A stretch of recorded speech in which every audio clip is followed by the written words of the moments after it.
Why is he still alive? I don't know. He shouldn't be alive. It vexes me.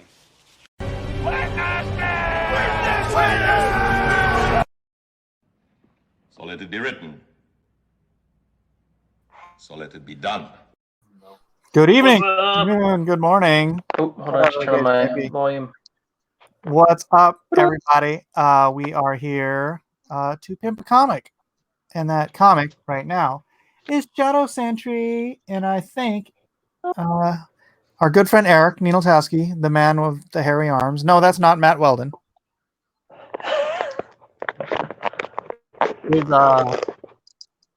Is stream sniping himself. Or what? No, that's not the right phrase. He is he's riding two horses, so to speak. I am. Eric's live on his own channel. A few Nighthawk Warrior. He'll probably just open both streams, knowing that guy. So how's it going? Let's get Shadow Sentry up on screen and see how you're doing. How are you doing compared to where you expected to be? Link is in the description, by the way. What's up, Nighthawk? I mean, I wanted to be at 15 by the end of the campaign, and that's about where I'm at, and I'm almost hitting 16, so I couldn't be happier. Rockin' awesome. Well, let's make sure you hit 16 tonight. R2D2 for life. Hashtag riding two horses. That's right. Oh yeah, I'm riding the Hellborn horse and the Highborn at the same time, maybe. I'm gonna be Highborn. All right, I'm going Hellborn. or I could do the main character. His name is Jason, so I could do Jasonborn. Whoa. That's terrible. That is, yeah. Gosh, 30 days. How's it feel? It's awesome. 60. And Eric's cutting out. This is how it goes. Oh. Okay, you're back. Hold on. All right, cool. I think my coffee is really cold by now.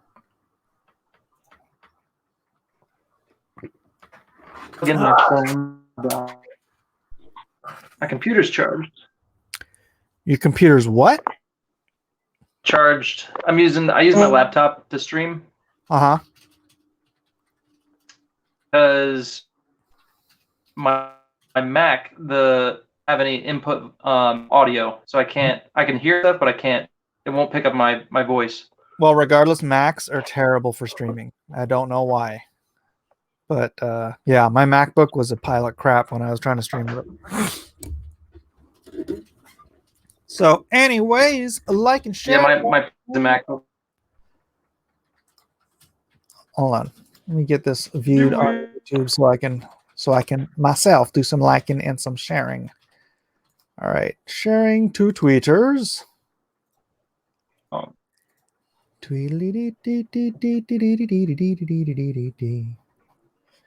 Well, while I'm doing that, why don't you tell everybody who's here or anybody who might watch it later about Shadow Sentry and why they should be backing it now. Sounds good.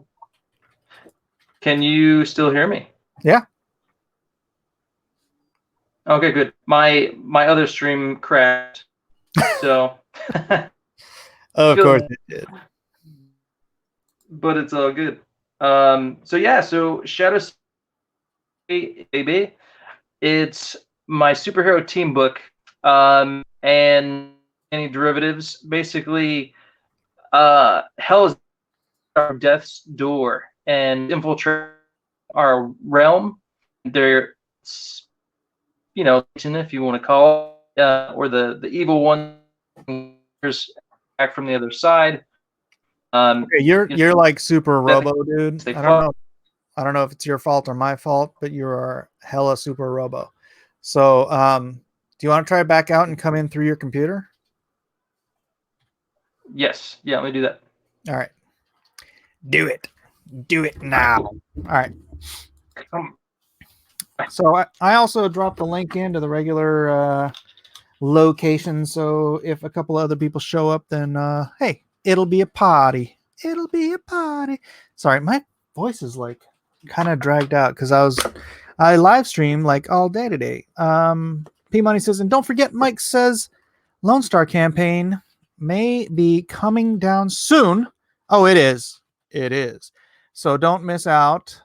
And there's the link. That's right. That's right. And if you do get Lone Star, get any of the Lone Star books, then as soon as I get your order, I will mail you back the PDFs of all 3 books. So you can buy 1 book and get the PDFs for all 3. How does that sound? And you can read it right away. Those of you who have read it, and I know that you have, why don't you give us a little review in the chat without getting, doing any of those terrible spoilers that we hate in the comic book community. Wow, only 12 people are watching. This is strange. What's going on? What's going on with the stream? Everybody like and share, please. Like and or share or don't. Whatever. It's fine. I appreciate you anyways. Party in the Miller house. What's up, R2D255? Boomer audio. Yeah, I don't know what's going on with Eric. He's well, regardless, let's check out the Shadow Sentry covers. He's got 4 covers coming up here. Oh, what the hell? Bug. Go away. This cool one here. This one, this is by Eric Ninotowski himself. This one is by Matthew Weldon. Awesome sauce. This one is by the great Kevin Sharp. And this one is the one you want. It's by me. And, I don't want to make any promises or anything, but I could probably go over to Eric's house and sign these for free. So if you get the signed variant cover for these, shouldn't be a problem. Eric only lives 15 minutes away. So actually, I'll probably just have him come over here and bring the books. Lick and share. It strengthens the immune system. That's disgusting, Roscoe. Disgusting. But probably true. Eric crashed. He did. It seems to be the case. Hold on, let me jack up my chair a little bit. Oh, that's better. Now you can read. Oh, Eden is so mad at me because I stole her shirt. She's like, why are you wearing my shirt? I'm like, because I like The Office. I paid for it. What's up, DJ? Oh, I may not stay long, but thought I'd pop in. Well, thank you for popping in. I know. So bad. So bad. I do apologize. Sign it. Confirmed. Do it. All right. Yeah, if Eric's willing to drive him over here, and he usually is, then I'll definitely sign them. So if everybody gets out there and gets those books, then you'll get them signed by me and Eric. And how cool will that be? Did everybody see that the update today on Lone Star? I started a joke. So today on Lone Star campaign updates, I posted this because I just thought it was so cool. So my printer couldn't figure out which covers were which because the A's and the B's were somehow mixed up. And so he had me make this graphic for him so that the people down at the other shop could figure out which covers went to which orders and how many of each and blah, blah, blah. Because you don't want to have to reprint stuff after the fact. It gets very expensive. Let Eric speak. Eric's not here. Eric's having issues. Parks and Rec is greater than The Office, says Roscoe. I'm going to have to agree with that. Because Parks and Rec has Ron Swanson and Andy Dwyer. So clearly that is the case. So anyways, I did this graphic and I posted it up. If you want to go check it out, it's got all of the covers. And I'm just looking at this wall of covers thinking, that is so cool. This is 3 different books. And, 17 different covers. Is that right? 4 times 4 is 16. plus 1 is 17. 17 different covers, 3 different books. I just think it's so cool. I can't wait to have all of these in my hands. Oh my gosh. I should have done a package deal where you could get like literally all of these in one kit and caboodle. Gosh, what would I charge for that? It's a little late now. Oh, maybe it's not too late. Maybe I'll do it next time. Under my tutelage, you will grow from boys to men, from men into gladiators, and from gladiators into Swansons. Don't eat the fish. It's practically a vegetable. All right. How's this? That's better. Awesome. And there's a certain ambiance about it now. Oh. All right. So Shadow Sent. Oops. Your stream has crashed. Yes, your stream crashed. What was I looking for? Shadow Sentry. There it is. So I was telling the people that if they bought my cover, you're going to bring them over for me to sign. That is correct. That is correct. All right. I can confirm. And then I started doing my Ron Swanson impersonation. Nice. Because I'm wearing an office shirt, but someone said that Parks and Rec is greater than The Office, which I do agree. But whatever. I've not watched Parks and Rec, but I've watched The Office. You haven't seen Parks and Recreation. What's wrong with you, lad? Sorry. You haven't seen any of it? I've seen like 1 or 2 episodes, but I haven't watched nearly as many as I have of The Office. Dude, Ron Swanson is like the greatest character in television history. Yeah. You have, Roscoe says it's terrible. You shut your mouth, boy. Sean says, hashtag signature confirmed. That's right. That's right. Steve Swanson. Steve Swanson is related apparently to Ron Swanson. So I thought when anything glitched on YouTube, you were supposed to blame the other and launch a harassment campaign against the other. That's not our milieu. Not our idiom. I do apologize. All right, man. Now that we can hear you, pitch your book. All right.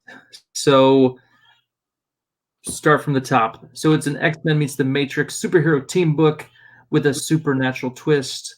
Edwin doesn't like derivatives, but sorry, Edwin, if you don't want a derivative pitch, basically hell is infiltrating our world through death's door, and they're coming into our realm, and heaven is amassing its own band of heroes to fight against them.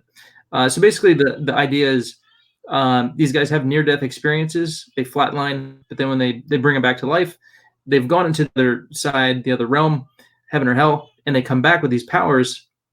And so, hell is trying to amass an army, giving them supernatural powers in our world. And that's the means by which they do it. And so heaven is doing the same to even the playing field. And then in book 1, we have this character, Jason, who is actually the product of a Hellborn and a Highborn. And so they don't know if he's going to have he's going to have powers, but they don't know to what extent, how awesome he's going to be. But they're tracking him down, and they want to find him. And they don't know if he's going to be the one to save the world or to lead the army or lead the war against it. So there you have it. Excellent. And how far along are you now? I am inking page 17. Started inking it today. Not bad. So you're penciling and inking one page at a time, like contiguously or continuously, or? So yeah, I'm doing it that way. That's right. No. Continuously? Contiguous means connected. Okay. Yeah, I'm going page by page. Linear numerically. Yes. Well-read user says looks cool. Right on. And well-read user, if you just popped in, we were announcing that if you get one of these over here, awesome Mike S. Miller variants, Eric's gonna drive over to my house and I will sign them all. So you'll have them signed by myself and by Eric at no extra charge.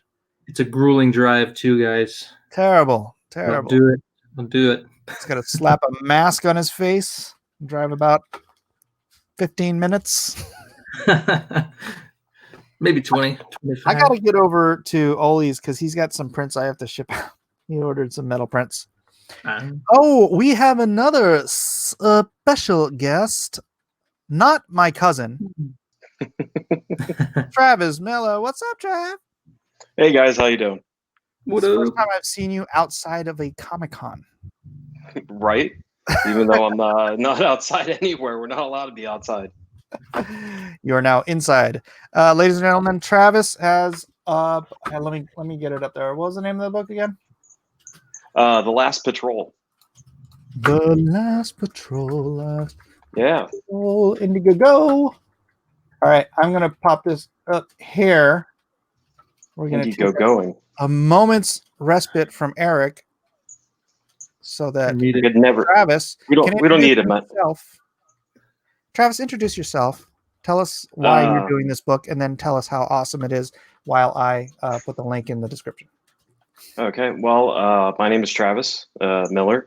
I'm a 15-year veteran of the U.S. Army. I retired, or was medically retired due to some injuries and surgeries and whatnot. And a couple years ago, I started talking with Scott McDaniel, former Marvel and DC artist, or might still be current. However, the industry is there even still a comic book industry? I have no idea. But I actually grew up a couple streets down from Scott, and he taught me how to draw. It's an interesting story or two. But basically, the story is based off of actual experiences that I had during the Iraq War. Actually, one particular day / night where we were on a typical patrol, out looking for bad guys because we're infantry and that's what we do. And we came across bad guys, and it became a very bad night. And there were 18 of us, and we had to do everything that we could to survive an ambush. So that's the gist of the story. I don't want to give too much away about it because I want people to, back the project without getting the whole story. But the cool part is, or at least to me, the cool part is, it's not like we are the special forces, ranger, SEAL kind of guys. We're the grunts, the everyday guys. And this is, you get the cool ranger, SEAL, special forces stories all the time. 12 Strong, Black Hawk Down, Lone Survivor. But we work just as hard, we fight just as hard, and yeah, basically it. That's awesome. How many pages is it? So we're not locked into the final page count yet, but it looks like it's going to be 48 total. Scott has already penciled the first 20, so that's pretty awesome. Our inker Derek Fisher, he worked on Green Goblin back in the mid '90s with Scott. Great with textures. I love his textures and how he gets depth of field, just real crisp.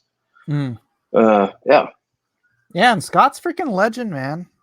Yeah, he is. You are super lucky. Yeah, fortunate. I was gonna say fortunate.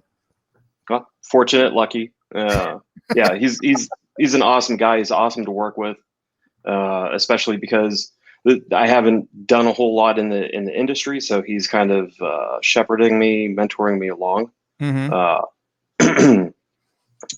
Yeah. He's fantastic to work with. You got to get him on my channel too. Slacker. Yeah, I know. I've been spending all my time keeping this updated. This stuff, running an Indiegogo is like a full-time job. Yeah, it is indeed. Eric can tell you about that. He's been doing it for 30 days now. 60. Oh, wow. 60? 60. Yeah. Jeez Louise, that went fast. Yeah, dude. Holy cow. Sure did. Yeah, and dude, you got let me explain to you how rare it is that Richard talks about other comic books like that are on Indiegogo's. It's literally, I think it was Cyberfrog, Kyle Ritter's, and yours. Wow. I can't remember anybody else he's actually promoted, and he's like, Yeah. So I hope he does, Yeah. because that gave you a hell of He- a night. Oh yeah. His support has really been been a huge boon to the whole campaign. Yeah, I'll tell you what, dude. I did a book featuring his characters. Oh and yeah. he's never freaking mentioned. Okay. So that's how. That's a good story. Yeah. Well, I asked him before, and he's like, oh, he's like, I can't review Friends books because then it just seems like it's fake. You know. I'm like, yeah, I get it. Yeah. Steve Swanson says Scott Fair McDaniel's work on Nightwing might be my favorite superhero art ever. The movement he captured in that series was incredible. Oh yeah. I love what Scott was able to do with Nightwing, especially in that series where you would see all the movements when he's going from point A to point B. Yeah. And all that in between stuff. Neat thing about how Scott draws, he'll actually plant. You guys have read the 5 C's of Cinematography, right? No. Okay, Mhm. excellent book. Definitely check it out.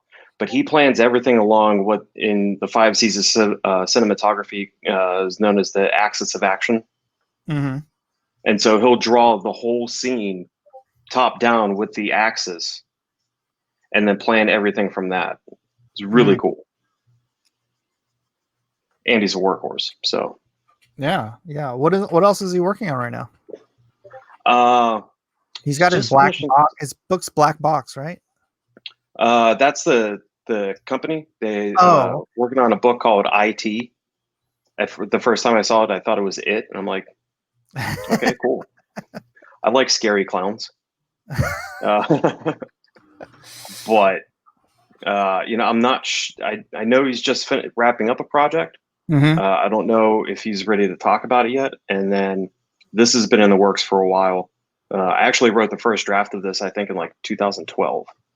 Oh, really? Wow.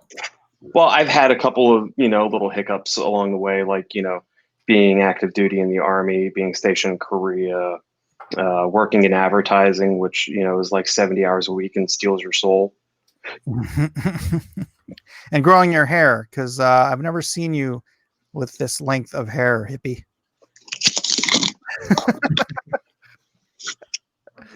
I love He's it. usually a much more presentable lad, my audience. Yeah. Sorry. Some of my friends call it the Dave Grohl Jr., and my wife calls it crazy homeless veteran.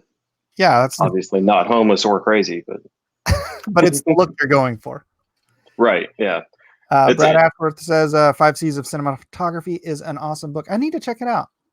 Yeah, it's fantastic. For a while, I was making TV commercials. Yeah. So that, and I kind of just fell into it. I was a junior graphic designer, and they're just like, "Hey, we need a TV commercial for this company. Go for it." I'm like, "Oh, okay." So I took a little bit of the knowledge from comics and applied it to that, and reread Story and the 5 C's of Cinematography. Story, dude. What a dry read. It is, but there's so much that anybody can learn from it. It Even is. if you're just It's a like casual TV watcher. Yeah, it's like a PhD on screenwriting. Have you read Save the Cat? I've been listening to it on audiobook while I work on what comes after The Last Patrol. Yeah, Save the Cat is like the junior college version of Story. Yeah, that's a good way of putting it. Yeah, yeah, it's a much easier reference and a much easier read. So, right. Yeah. So let's get back to Eric real quick. All right. Eric? Oh wow, that color looks awesome. Oh yeah, is your book gonna be color? Yeah, so we brought on Color Channel, who did the color work for Jawbreakers. Oh, okay. Yeah. So as he gets those done, we're gonna change out the art in the Last Patrol page on Indiegogo. So we'll get 3 color pages for you guys to check out. so that you know you want to back it. And I think tomorrow I'm going to be uploading the cover slash lithograph that's going to be coming with one of the perks. Oh, cool. Very cool. Roscoe says, man, I was pumped to see Shadow Sentry bust 15K. Well, we're going to get it over 16, I think. Hey, congratulations. I hope. Hey, man, it's only, oh, wow, only $200 away now. That's awesome. Yep. That's awesome. So, yeah, once again, everybody, if you came in new and late, since I did the cover, this cover here, if you get the signed cover for my variant, then Eric will drive it to my house and I will sign it. And so you'll have it signed by me and Eric for no additional cost. There's actually, if you scroll down, Mike, there's a bigger pic of your cover. Oh, good. That's what we need to be looking at. It's my cover. Yeah. Man, it's loading so slow. What the heck? Too much awesome. Tell us what is going on with these pages, Eric. Sure thing. So it opens up. Let's start at the beginning, and you just kind of talk us through exactly what is happening. Go for it. You got it. So it opens up 18 years from present, and we have Robert Noble, who's the guy running there, and his girlfriend. They're not married, Valora. And then that's baby Jason in her arms. They're running from the Hellborn, and scrolling down, you'll see they're just in hot pursuit of Robert and Valora. Basically, Robert fell in with the Hellborn. They kind of saved him from. He became like a military experiment after they found out that he had this crazy power. He's indestructible, basically. Mm-hmm. So they were, they wanted to figure out, how did this happen? How can we, use it to our advantage? And so they're experimenting on him, and he escaped, and he fell in with the Hellborn. He's a Highborn, and he fell in love with Valora, had a baby, and now they're on the run. They want to get away from him and give their baby a better life, kind of deal. So here you have the Hellborn after him. Then you have, this is Fusion and Fission. They kind of combine to form this Gestalt huge dude, and he's blasting him through the wall. And so, continuing on, they're just, it's got to open with an awesome fight scene, right? So,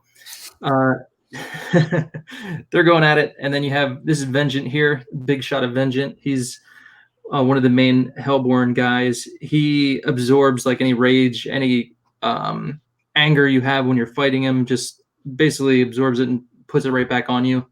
Really good fighter, not somebody to mess with. And so he's kind of explaining the whole backstory there a little bit, saying like, you want to leave us, you want to get away from us, like that's not how it works. We took you in, we helped you, and so if you want to get away from us, just give us your child. And basically they believe that this child's going to have amazing powers because it's, again, a product of a Highborn and a Hellborn. And so that's why they're after the baby. And then the next page, you'll see Valora. She's hiding the baby. Okay. So she's running. She has kind of like witch-like powers, so she's able to do a few things. So, she unlocks the door to this church and puts the baby inside. She's able to put the baby to sleep, help it stop crying and be quiet. And then also, if you go to the next page, Mike, she has this new baby in her arms after she puts the baby in the church place. And breaking and entering, that's not a good way to start your life. Yeah, it sets up the rest of the story though. So she could do kind of like some cool witch like magical stuff. So this is like camouflage. Exactly. She's camouflaging the front of the building, giving it a new facade, so they have, they're not going to think to look in this construction zone for this baby. And then the next pretending like she still has a baby. What's that? She's pretending like she still has a baby. Exactly.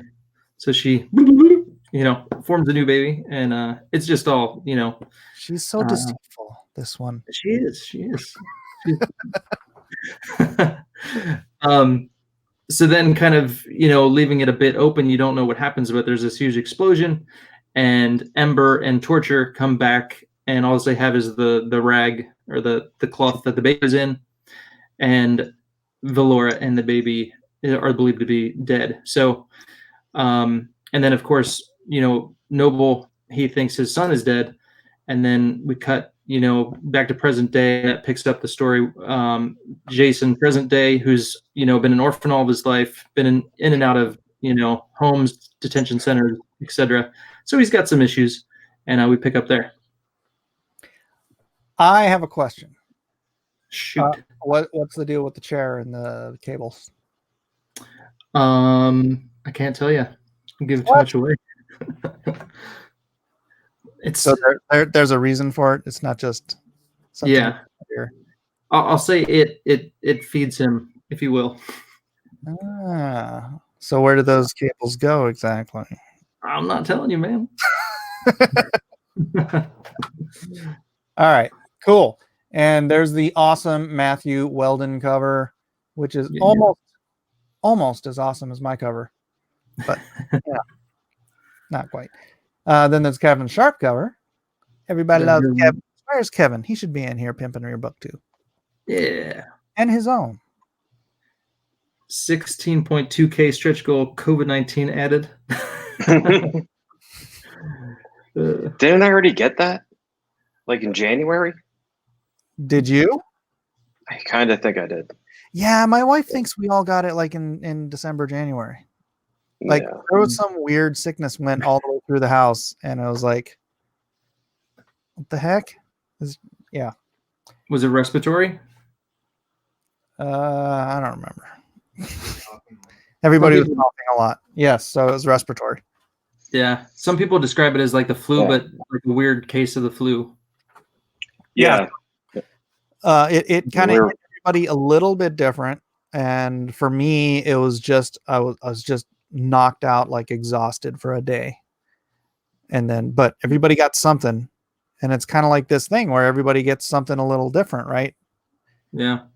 Yeah. It's kind of weird. So maybe you did. Maybe that's the what they call it, herd immunity they say we have in California, because we got it first. Because all them, it's the Chinese, they come over from the Chinas. It's funny because right when that stuff was happening, a dude on my hockey team just came back from China. Oh, really? Wow. Yeah. Well, I don't know if it was in Wuhan. I understand China's kind of big, but it is. Yeah. Yeah, but bigger than Massachusetts. Spread around quick, man. So freaking fast. Yeah. DJ says, yeah, pretty sure I had it. Got it from a guy at church. Just found out yesterday one of his colleagues went to China around that time. Yeah. Wow. Maybe. Yeah. What was that? P Money. The last patrol offers lithograph. What is a lithograph? It's a fancy way of saying print.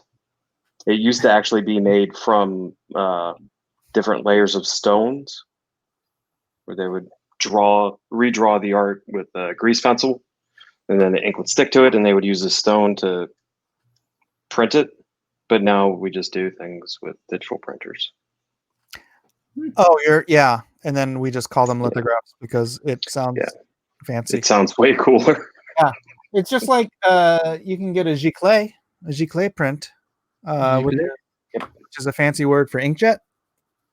But once upon a time, that was a technology that was pretty much only for high-end printing, right? Mm-hmm. So you'd have these large format giclée printers. They'd have, archival quality inks and all of that stuff. But it's an inkjet. It's a high quality inkjet, and you can still get them today. But it's a fancy inkjet. So, yeah. Although they're freaking hella expensive if you're gonna get those printed up big. So, us Give too. me some Cogent. Cogent beats COVID. Yeah. Yeah. Well, Red says, I want an antibody test so I can get back to my life. Yeah. This might be your life now. This is your life. Live in Black Mirror. That's right. I haven't seen that. Oh, dude.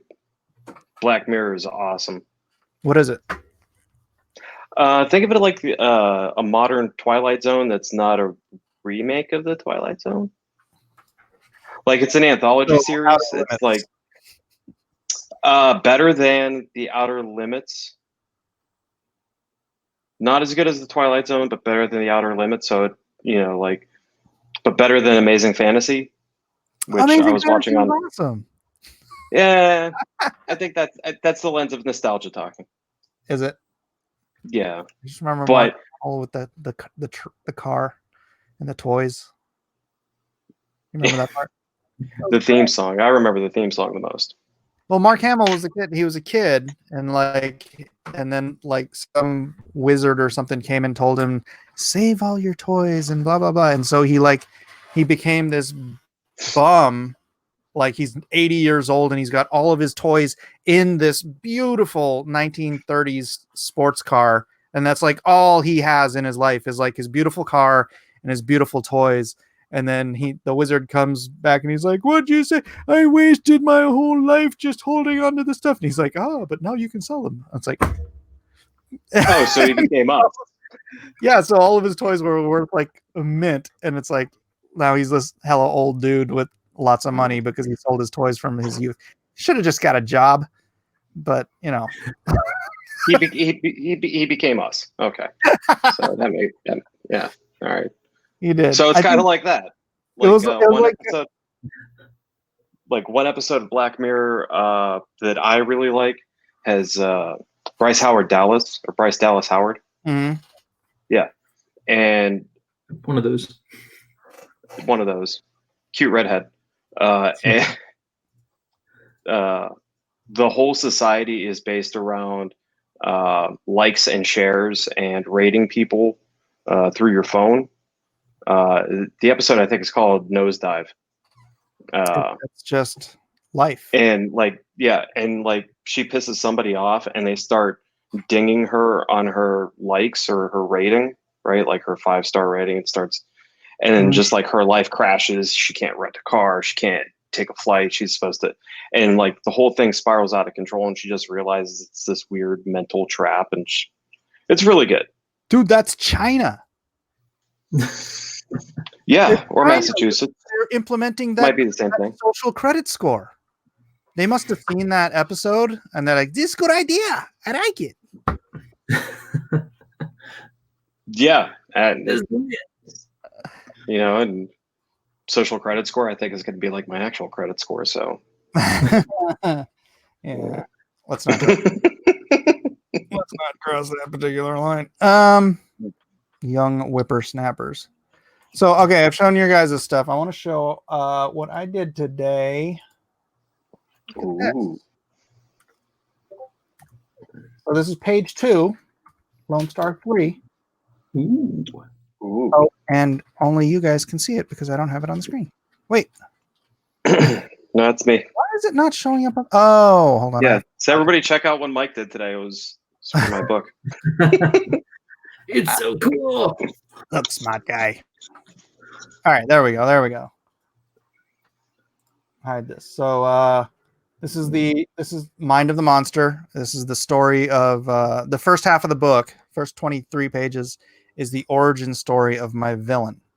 And so actually, here, let me open up. Whoops, what did I just do? I don't know what I'm doing. Open recent. Let me open page 1 first. All right, so here's page 1.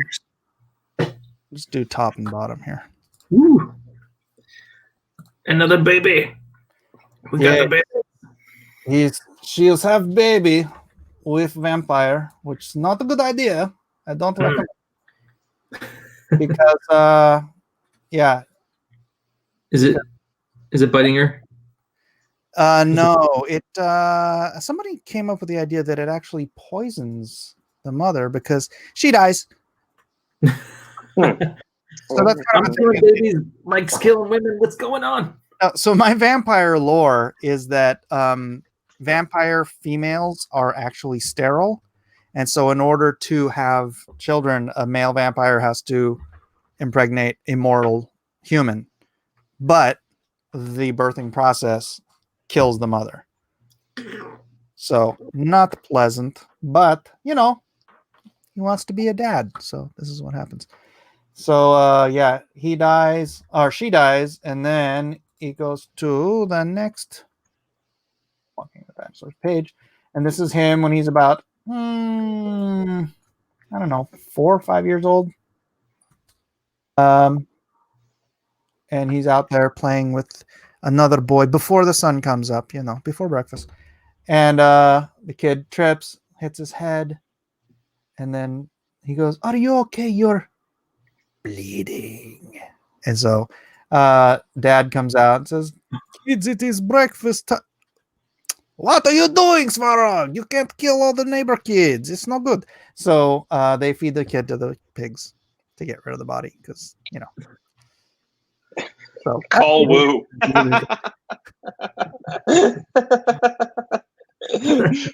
Swedging. Sorry. That's great. This is good stuff.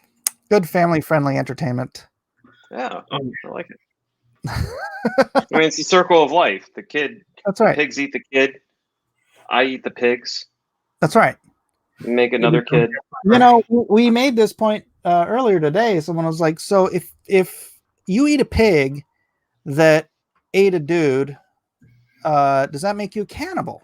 And I'm like, it's an interesting conundrum because there is such a thing as a mob, and there are these things called called pig farms. So I'm sure there's some of that bacon. Then having a cheeseburger makes me vegan. That is correct. I like it. That is the food Let's do my it. eats. So you watch Parks and Rec, Trav? Oh yeah. Yeah. We binged through that a couple years ago. That's good stuff. Vampire pigs. Well, no, I don't think the vampire virus affects swines. But yeah, that's my book. That's issue 3. If you don't have issues 1 and 2, then get up on LoneStarComic.com. Also in the description, as well as Eric's and Travis's book, all in the description. Please do get down there and check them out. Check them outers. Let's get back to. Oh, I was going to tell you, Mike. So my kids were watching Curly Sue yesterday, and Steve Carell shows up as like it wasn't a bellhop. He was in a restaurant, like whatever you call those guys in the restaurant. And what? Now that the cat just walked by. Yeah. All this hair. A wipe. I wasn't sure if that was your cat or my hair. So sorry, Eric. Go ahead. Anyway, so yeah, it was like Steve Carell. He was like super young, but he was in this restaurant scene like just real quick. But I was like, oh my gosh, there's Steve Carell. So it was just funny. Yeah. We've been watching Community. No. That's our nightly binge, and Jack Black just kind of showed up all of a sudden, like just appeared behind somebody else that was talking. I'm like, is that Jack Black? And then the whole episode's about him, but it's just like, yeah, if you haven't seen Community, it's pretty damn funny. What is it about? This lawyer who... read this real quick. That's one the hot gays from. What? Hot gay? That's what it's from? Is that what you're saying? What are you saying? Don't interrupt me while I'm talking to my friends. Roscoe Davis says, please and thank you, Ron Swanson. All right. Here comes Max again. So go ahead. Tell me about Community. So Community, it's a sitcom. Chevy Chase is in it. Joe McHale, who all of a sudden has a career again, is in it. Joe McHale's, I guess that Donald Glover is in it too. Really? Oh yeah, I think it was like his first big acting thing. How long ago was it? It first aired in 2009, I think. Yeah, but Joe McHale's the main character, and he's a lawyer, but gets disbarred because they find out that his law degree is not from Columbia University; it's from a university in Colombia. So now he has to go through community college to actually become a lawyer again. Dr. Ken Jeong is in it too. He plays their Spanish teacher, Senor Chang. That's what he's talking about. The hot. He called him the hot gay guy. Dr. Ken, but okay. First off, weird, but You don't know 2020. that? No, it's 2020, so you can do whatever you want, I guess. Secondly, he's not gay. He's married. No, not hot gay. He's in a classroom and he goes, "Ha, gay." It's a meme. The hot gay guy, not hot gay guy. It's the way you said it. Hot gay, hot gay. Yeah, he's the hot gay guy. That's never. Thank you, Travis, for taking me down that road. I started watching The Last Kingdom episode, season 4, just launched yesterday. I just saw that. How was that? Last night. I saw 2 episodes. It was good. Yeah, we're gonna watch. I read a couple of the books when I was in Iraq. Strangely enough, a lot of my life revolves around Iraq. It's a really good show. You haven't seen the show? No, I read the books. A couple of the books. I don't know. I don't know if I want to get into another TV show based off of books because I started reading the Song of Ice and Fire books in 1995. And I haven't been as disappointed in the ending of something as, my last marriage. So I kind of don't want to get involved in that again. Yeah, that last season killed me. Sorry, my cat climbed behind me. So cat tail. Mike is digging a grave deeper and deeper. What are you talking about, P Money? Oh, the hot gay guy thing. All right. Hot gay? Hot gay.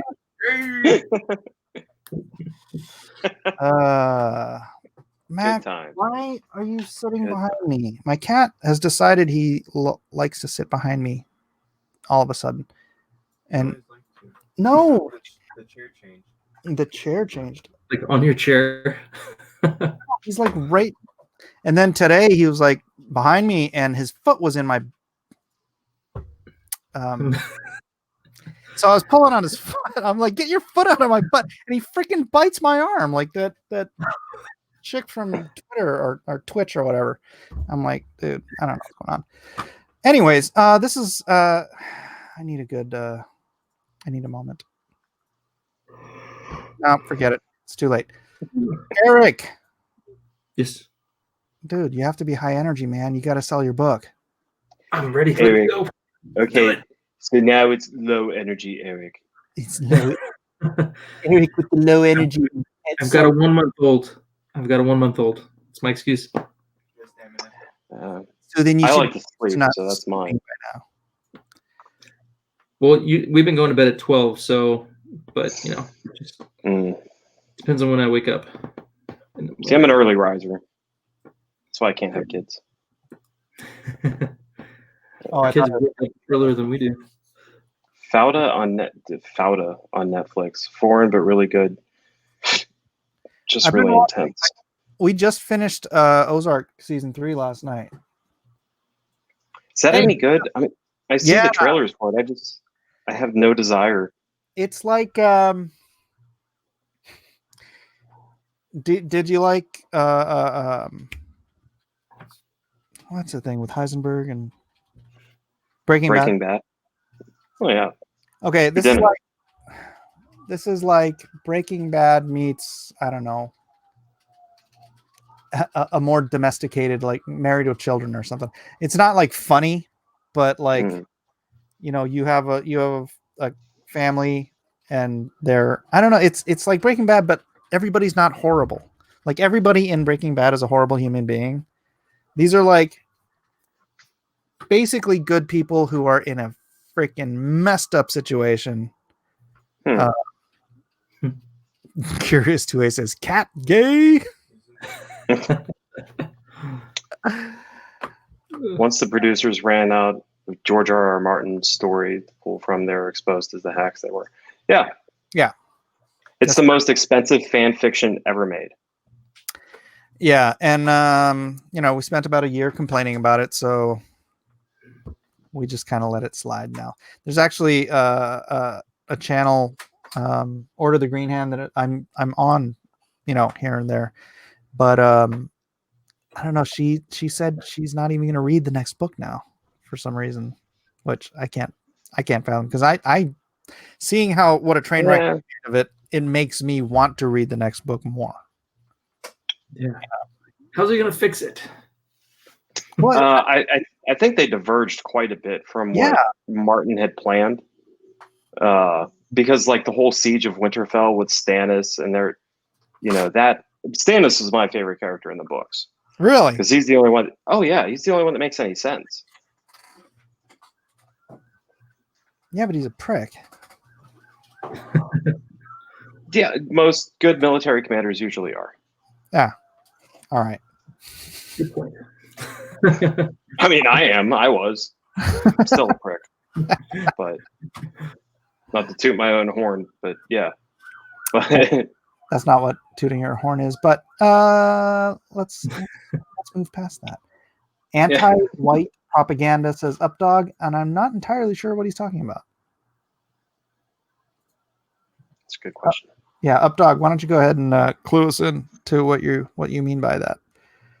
Oh, come on, cat. Eric, Sorry, won't do it again. do you want to get some shot? Sorry about the cat.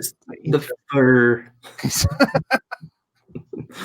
So the other day, Elijah comes in the room. He's like, your art got damaged. I'm like, what? So the cat had knocked the first page that you saw on the floor, and Micah rolled over it with the wheel of the chair. So I'm like, Man, that's great. sorry, I'm gonna have to start doing something about my hair, like pulling it into a ponytail or something. This is... You got about 3 more months before you can start doing that. No, I can get like the Captain Flint going. Please don't. Please don't do that. Just wear a baseball cap for 3 months. It's good. Where's my Coyotes hat? You Anyway. remind me of you ever watch Silicon Valley? Yes, love that All right. show. You know who I'm talking about then? Guilfoyle. Yeah. Might be why I don't work in advertising anymore. Where is Lady to count Eric's nails? I know. All right. Who's Lady? Lady Celtic Moon. She always counts my yawns when I'm doing cross examinations, because I don't know why. I'm sitting here reading stuff and reading, because I do articles and all that stuff, and I just start yawning because when you read, you're like expending. Yeah. Whenever I sit, I start yawning. I don't know why. I need to be up and doing something. Indeed. All right, so let's see. What else can you tell us, Travis? Let me get back to your thing. What else? What other secrets can you tell us about your project that'll entice people to plunk down their hard-earned stimulus checks? Oh yeah. Let's see. What else can I tell you guys? I have a little notebook next to me that has no answers. Yeah, so we have stickers that we're going to be including with everything because I love stickers. Nice. It's hand lettered.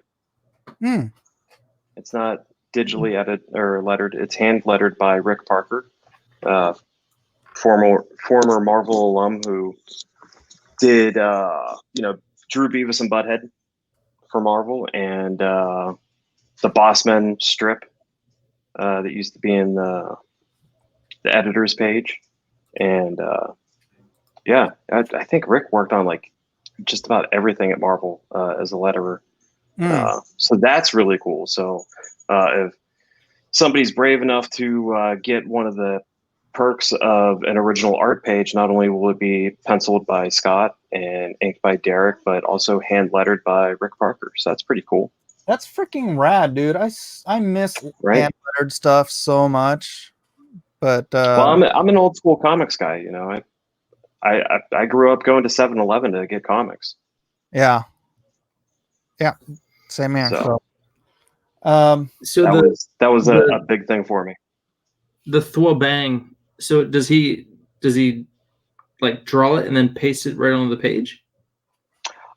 He doesn't paste it. He actually letters it, draws it onto the page, and then Derek inks over and around.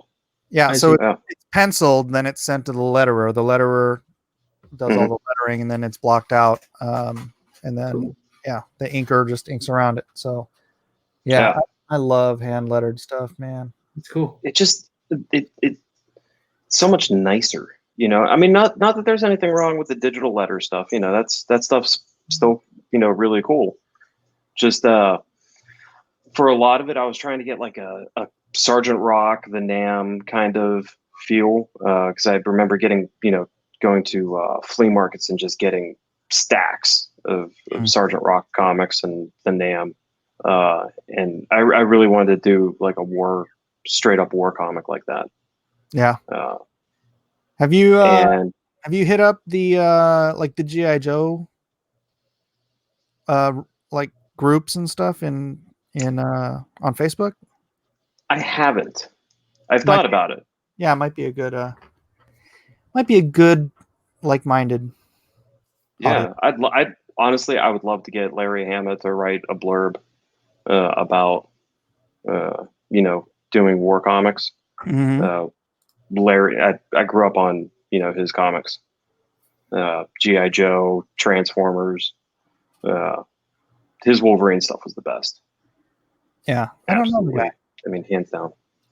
What's funny, I don't know if you know who Brian Scherer is. He's been inking G.I. Joe comics for about 50 issues.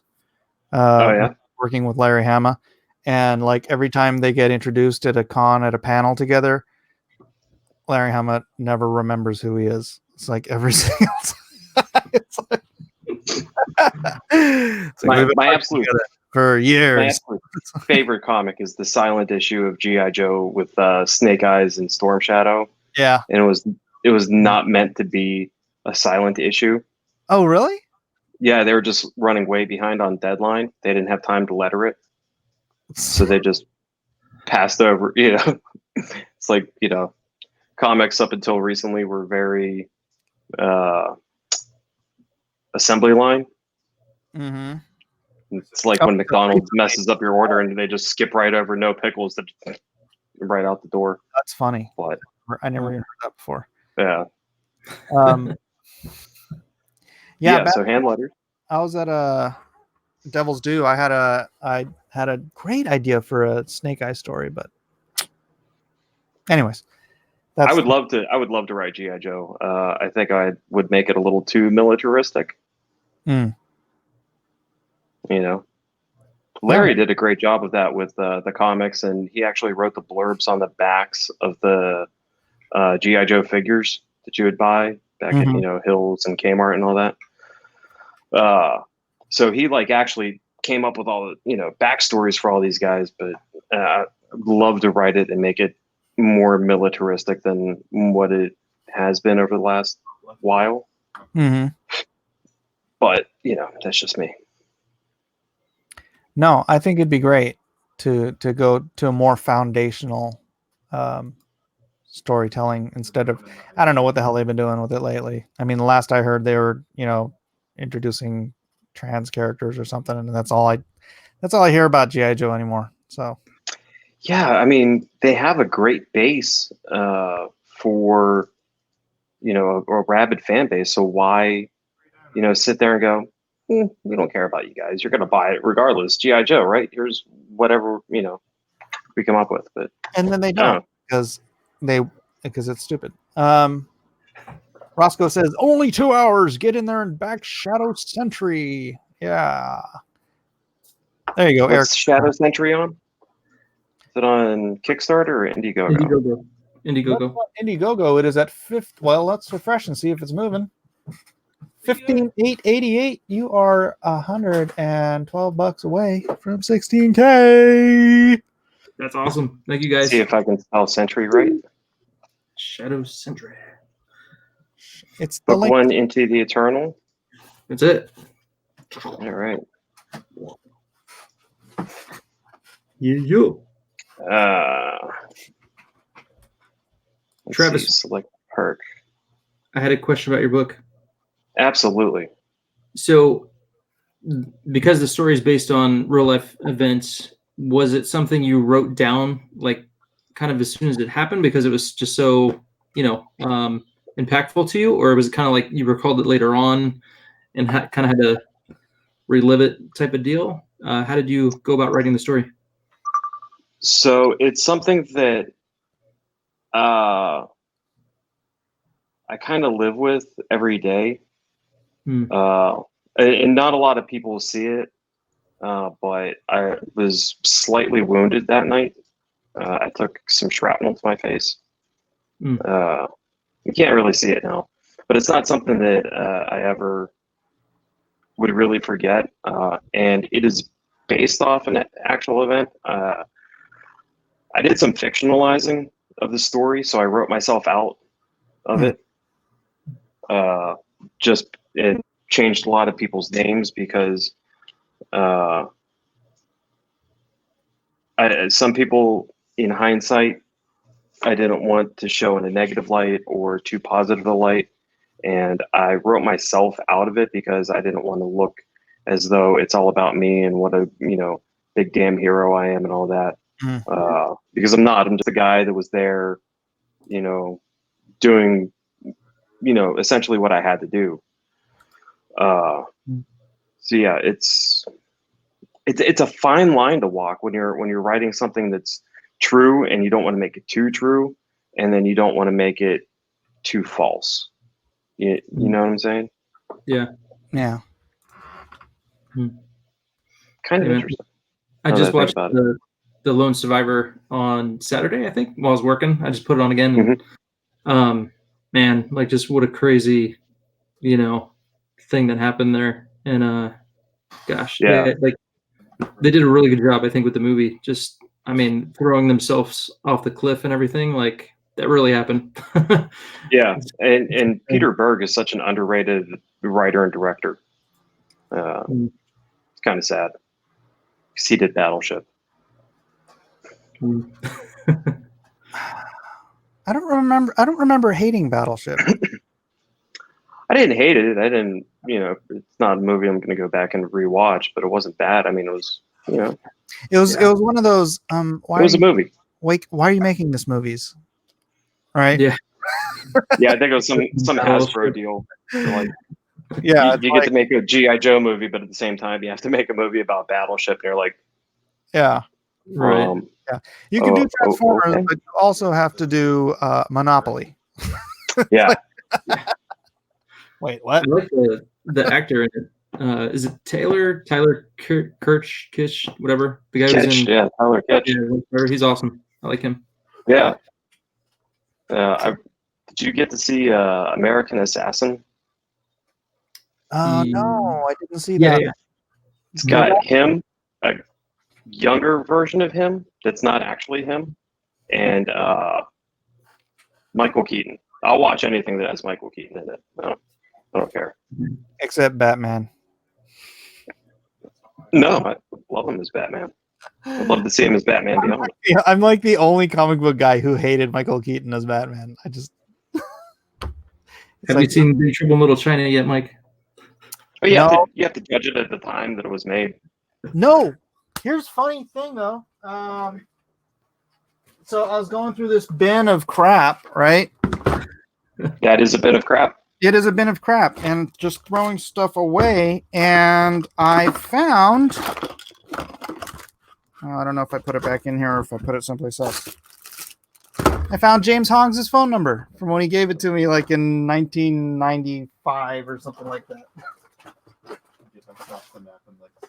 Lopan. Oh, nice. Lopan. Lopan, man. Val Kilmer is Batman. And you know, Yes, a he's years fuzzy old, creature. so he probably still has the same phone number because, like, you know, old people never change their phone number. Wait, what? A fuzzy creature. I almost called him a funny creature. A fuzzy creature asked, "Is this the guy the one your boy was promoting?" So yes. Yep. Unfortunately for him, and fortunately for me, I guess. However that works. Yeah. Val Kilmer is Batman. He was my favorite Batman of the 90s. He was a really good Batman and a terrible Bruce Wayne. It was very interesting to me that they chose him because Val Kilmer was famous for saying he would never do sequels.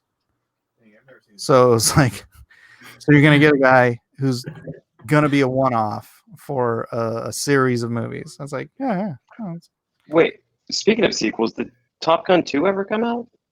no, not yet. Wait, did I it? think no. It was scheduled for June, or it's on hold. Oh, look, El Rodimus Flash says Batman 89 is crap. We can be friends, Mike. You just got to put it out there. That's how you know who your real friends are. It's been moved to December 23rd, 2020. Mm-hmm. This coronavirus screwing everything up. Mm-hmm. Can't even play hockey. Well, you can, just by yourself. No, the rinks are closed. Oh, Can't be within 6 feet of each other. So, like, you know, I guess that would be like my league. I know. They got to fix that. They got to figure it out. Calliope says, I got a kick today. I was reading Lone Star Heart of the Hero again, and I looked at the thank you page, and I saw my old handle, Classy Tome, on the thank you page. I messed up not using my real name on Indiegogo. Yeah. You did. You did. Yeah. Don't know what to tell you. I can't fix it now. For the creature, Zach is very pro people in service. It makes sense. Yep. Also, he got to see most of the script before, a while ago. Oh, okay. He got to see most of the script, so he knows pretty much how everything goes. Right on. So you've been talking to him behind the scenes. Yeah.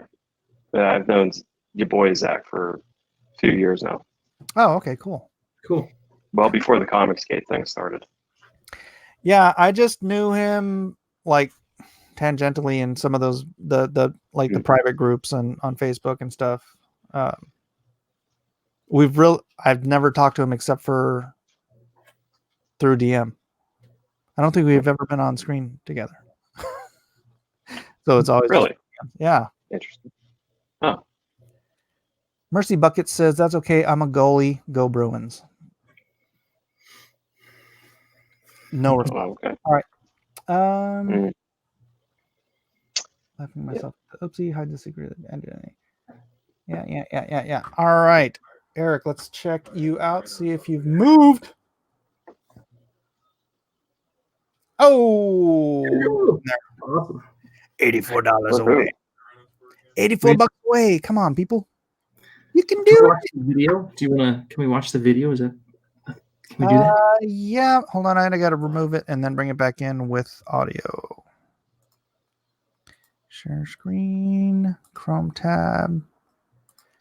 D&Q. Share audio. Sure. He came for D&Q once. Did he? What's D&Q? Drawn and Quartered. It's my weekly drawing competition show. Gosh, was he on D&Q? I like it. Wait, so was I there at the same time? I have been missing a couple times. All right, let's see this.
Okay, I have Cool one. trailer. I have one complaint. What's that? You have a logo, Yeah. and you used Arial. Yeah. Wasn't thinking. I didn't want to have the logo twice, I guess, in the video, but This is your moment. you're right. No, that looks good. So you did that all yourself? Yeah. Mhm. What'd you use? My laptop, it has a cool photo thing on it. I meant the program, actually. I meant There's no name for it. there's no name for it. It's just laptop. No, so I have a Microsoft Surface Pro, and it's just their photo program, and you could do all this cool stuff with it. There's a photo program. Nope, not that I know of. Let me look. Let me look here. I love it. I love it. So I go to Photos, right? I go to Photos, Uh-huh. and then it says Video Editor. Oh, so Microsoft Video Editor. There you go. Sure. All right. That'll work. Can we take down that Go Bruins thing? It's killing me. The what? The Go Bruins. Oh. It's killing me. Little Mermaid. Yes. Yes. Roscoe Davis Just asked like if Eric was doing the lettering. So yeah, so I hit 15,000. So I'm gonna hire Eric Weathers to do the lettering for me. oh, nice. I thought you were lettering it yourself. I was gonna, but hey, I'd rather not. I enjoyed lettering, man. Yeah. Fun. Yeah, I'm gonna do my. I don't know if I'm gonna do all my books, but I'm gonna do like Magnificent Seven. I'm gonna letter that myself. So Oh, nice. Junkyard done. Should be over 16,000 now. Let's check it. let's check see. it. Did you buy some original art, Junkyard? What'd you do? Oh, Hey! Nicely done. Nicely done. Daddy. man. Go Predators. Okay, Roscoe, we can't be friends. You and your Trashville Predators. Mm-mm. No, Wow, dude, you just lost a sale. I probably. No, I think Roscoe already bought the book.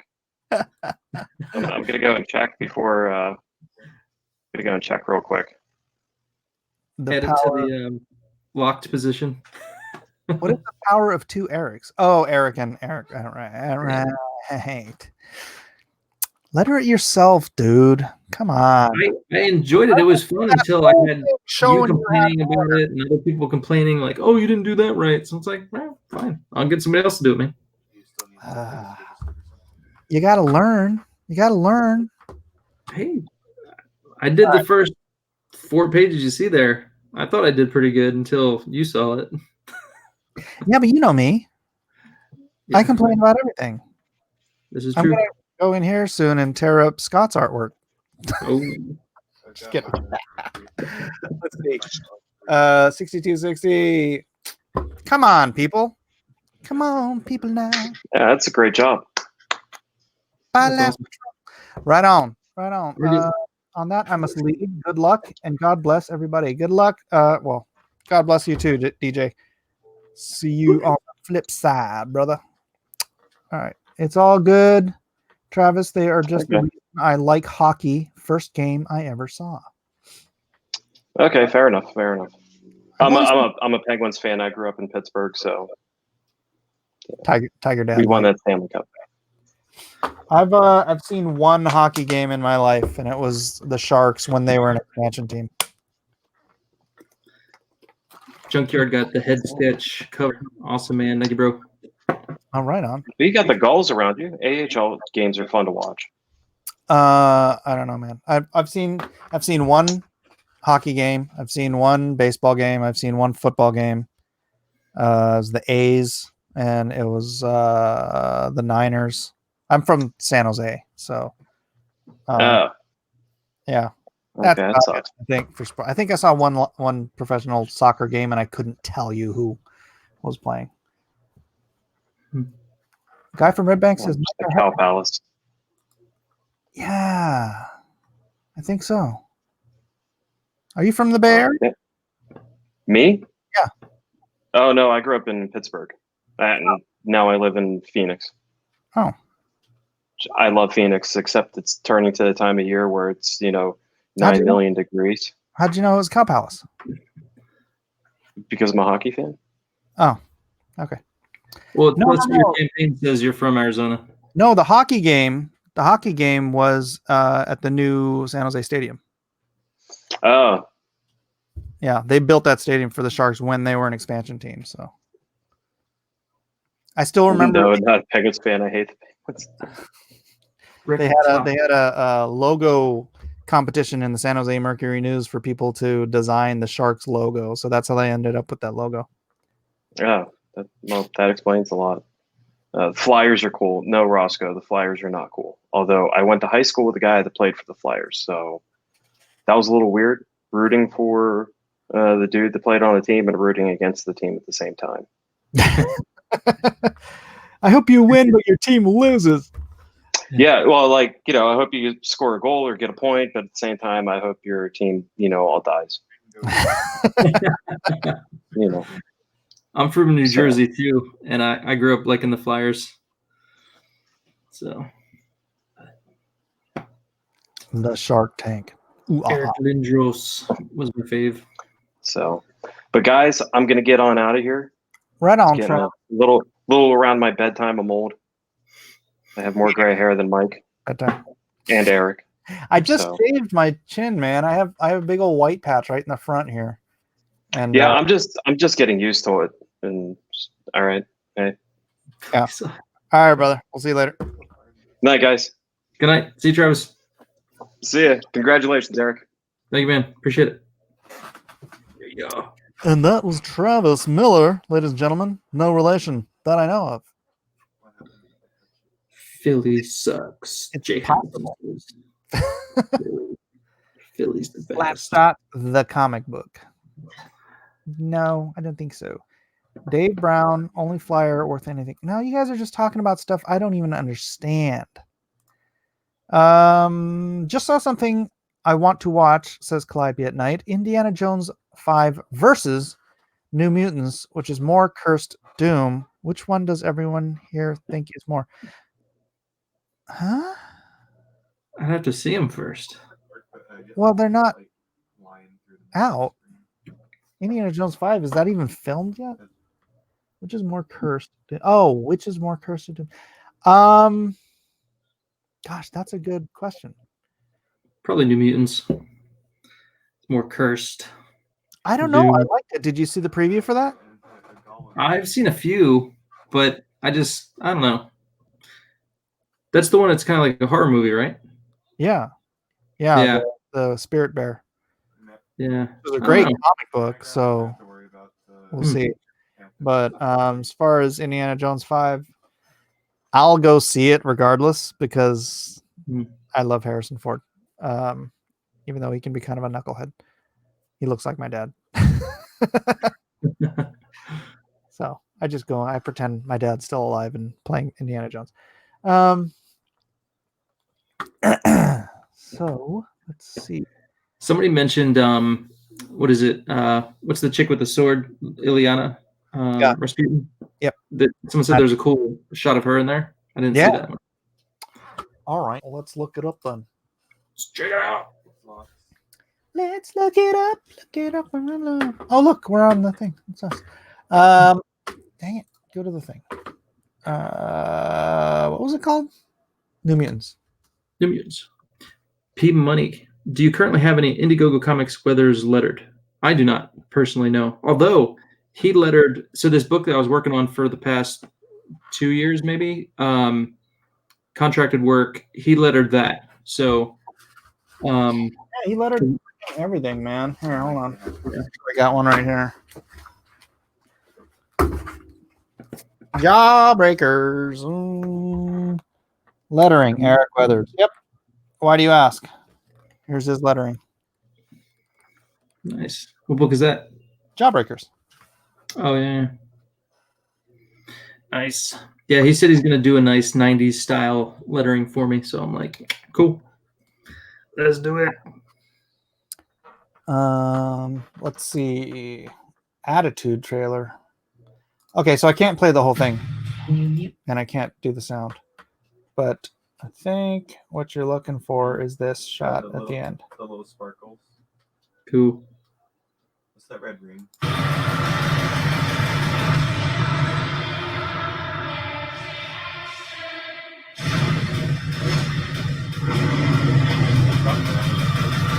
I can hear it. Huh? I can hear it. Yeah. Well. Okay. Is that not the shot where she's going through the thing? I don't know. I think it looks good. Yeah. New Mutants. Although Indiana Jones 4 was like crappy, so who knows? What do you mean? He just survived being blown up by an atomic bomb because he was in a refrigerator. I know. It was totally realistic. It's Arya. Arya struck. Oh gosh, you couldn't even see it. Oh, good. I won't get struck. We can't see it, Mike. All right. Remove from stream. Share stream. Share audio. Entire screen. Share. All right. It was this bit at the end here. Let me just get to the bit and then play it. The bit.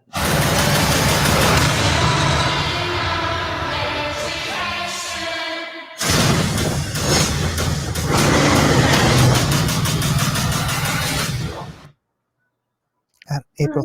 No, I don't think so. No. Who's the girl that's playing her? I couldn't really tell. She's a girl from Glass. Oh, okay. Yeah. I do believe.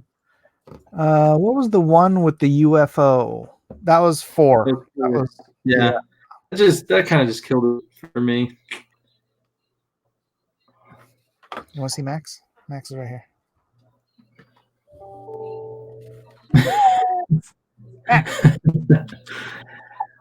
Why you gotta sleep on my desk?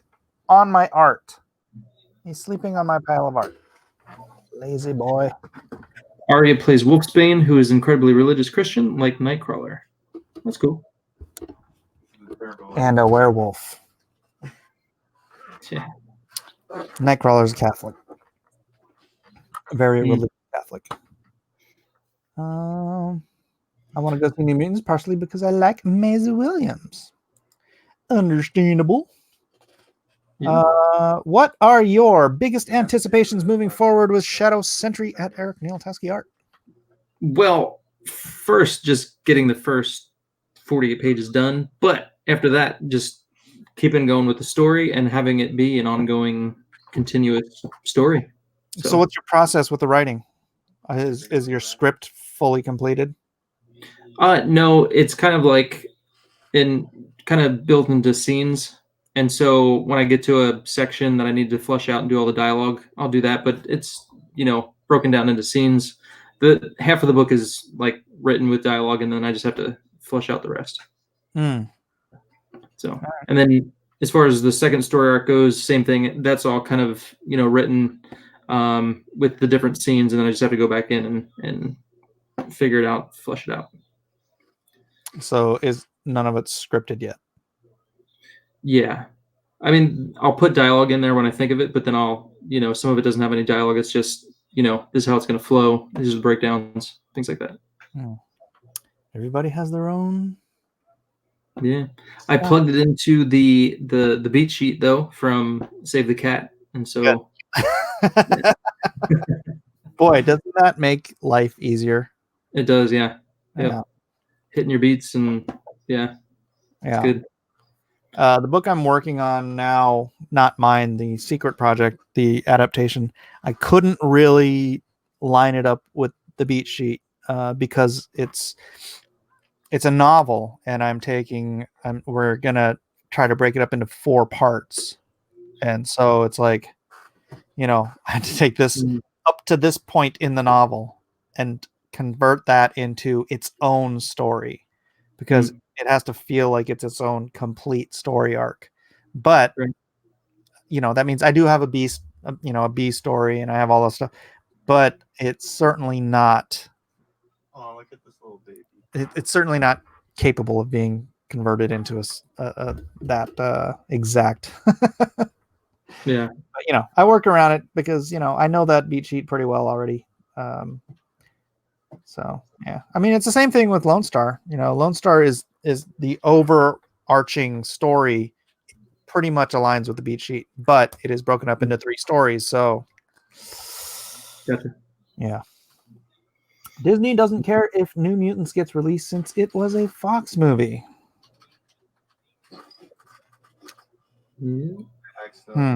For X-Men and New Mutants is dead. All of them? That's I guess. And Disney owns X-Men now, right? Yeah, they own Fox, right? So why wouldn't they? Yeah, they own everything. They are the Borg. You won't be assimilated. I was having this conversation earlier about how Disney's perception of Disney's not perception, but Disney's purpose in doing all of these freaking stupid SJW things. It's not just some flippant plan. It's all part of a bigger plan, because they are they control half the media. It used to be 6 different corporations that owned like all of the media, but Disney's bought like 2 of the other ones. So it's like Disney practically owns half the media in the world. Wow. So they own COVID too, says Updog. So no, for me, this whole just complaining about all the woke stuff and all that stuff. It's real. It's real, the stuff that the people are doing, but they're doing it because I really think they're looking farther down the line, and they're trying to tailor the message. They're trying to, change the morality of the children, because that is the next generation. They're already seeing it happening with like Webtoon, right? Millions upon millions upon millions, tens of millions, probably. Well, maybe not tens, but way more people read Webtoons than read comic books in America, right? And the most popular stuff on that, it's all that woke garbage. And so Disney, for the time being, saying, hey, let's push this towards the woke garbage. You might have that get woke, go broke thing, but that's temporary, because the next generation is already freaking woke. Unless,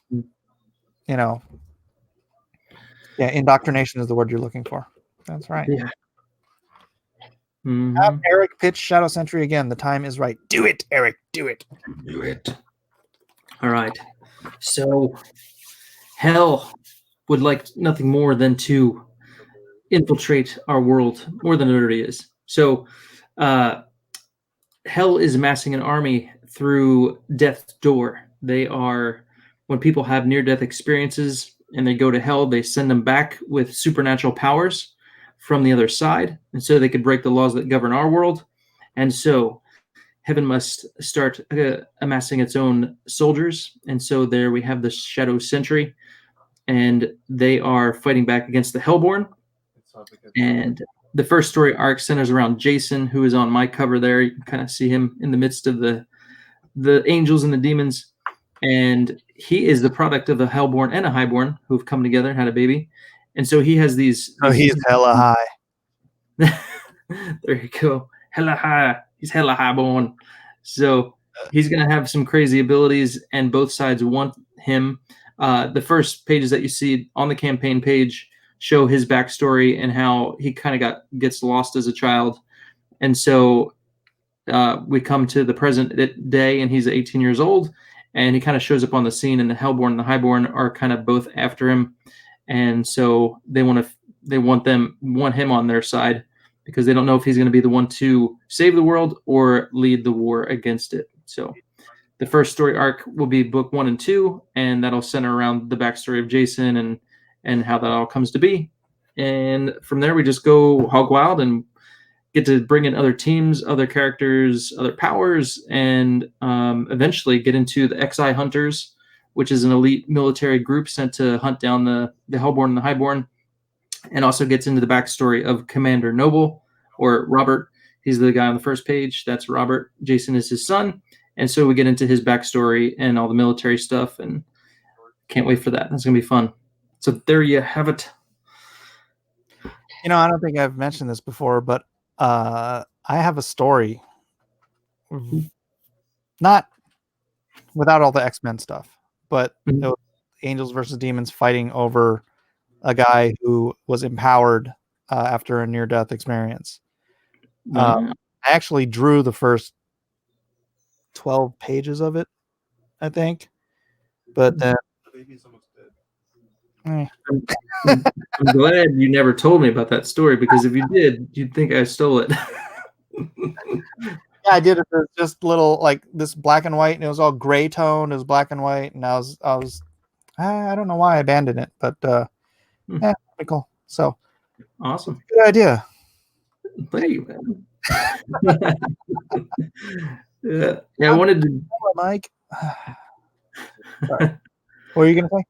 I wanted to do like I grew up. Well, I got into comics when I found like the X-Men books, and so I always loved the superhero genre, and so I wanted to do like a supernatural / X-Men type book, and so that's what the Shadow Sentry is. Victor Rodriguez says Shadow Sentry sounds SJW woke. All right.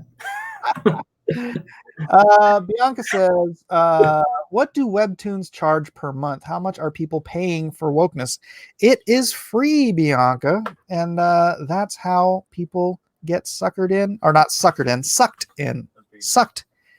into reading all of this stuff and becoming fans of this stuff, right? Because you've got 8, 10, 12-year-old kids reading stuff for free all day long. And then you know what happens 10 years later? They're 18, 20, 22-year-old adults with jobs and money and nostalgia for this stuff that they loved as kids. This is all long-term programming, essentially, right? You get them young. You give them their crack for free. You get them while they're young, and then when they're look at the 40-year-old people buying Teenage Mutant Ninja Turtles crap because, oh man, when I was a kid the Turtles were the best. 30 years from now, that's what these people are going to be talking about with all this woke crap coming out of Disney, woke crap coming out of Webtoon. It's all long-term social engineering. I know I sound like a conspiracy theorist, but legit, it's freaking it's demonic, man. Mm-hmm. Just like Eric's book with the demons and Yeah. Shadow Sentry. So fight the wokeness of Webtoon and Disney and get yourself some Shadow Sentry. Do it. Over $16,000. Mm-hmm. Anything? Any movement? Hey, I made another sale. Woohoo! $16,054. And then get on over and support Lone Star if you have not already.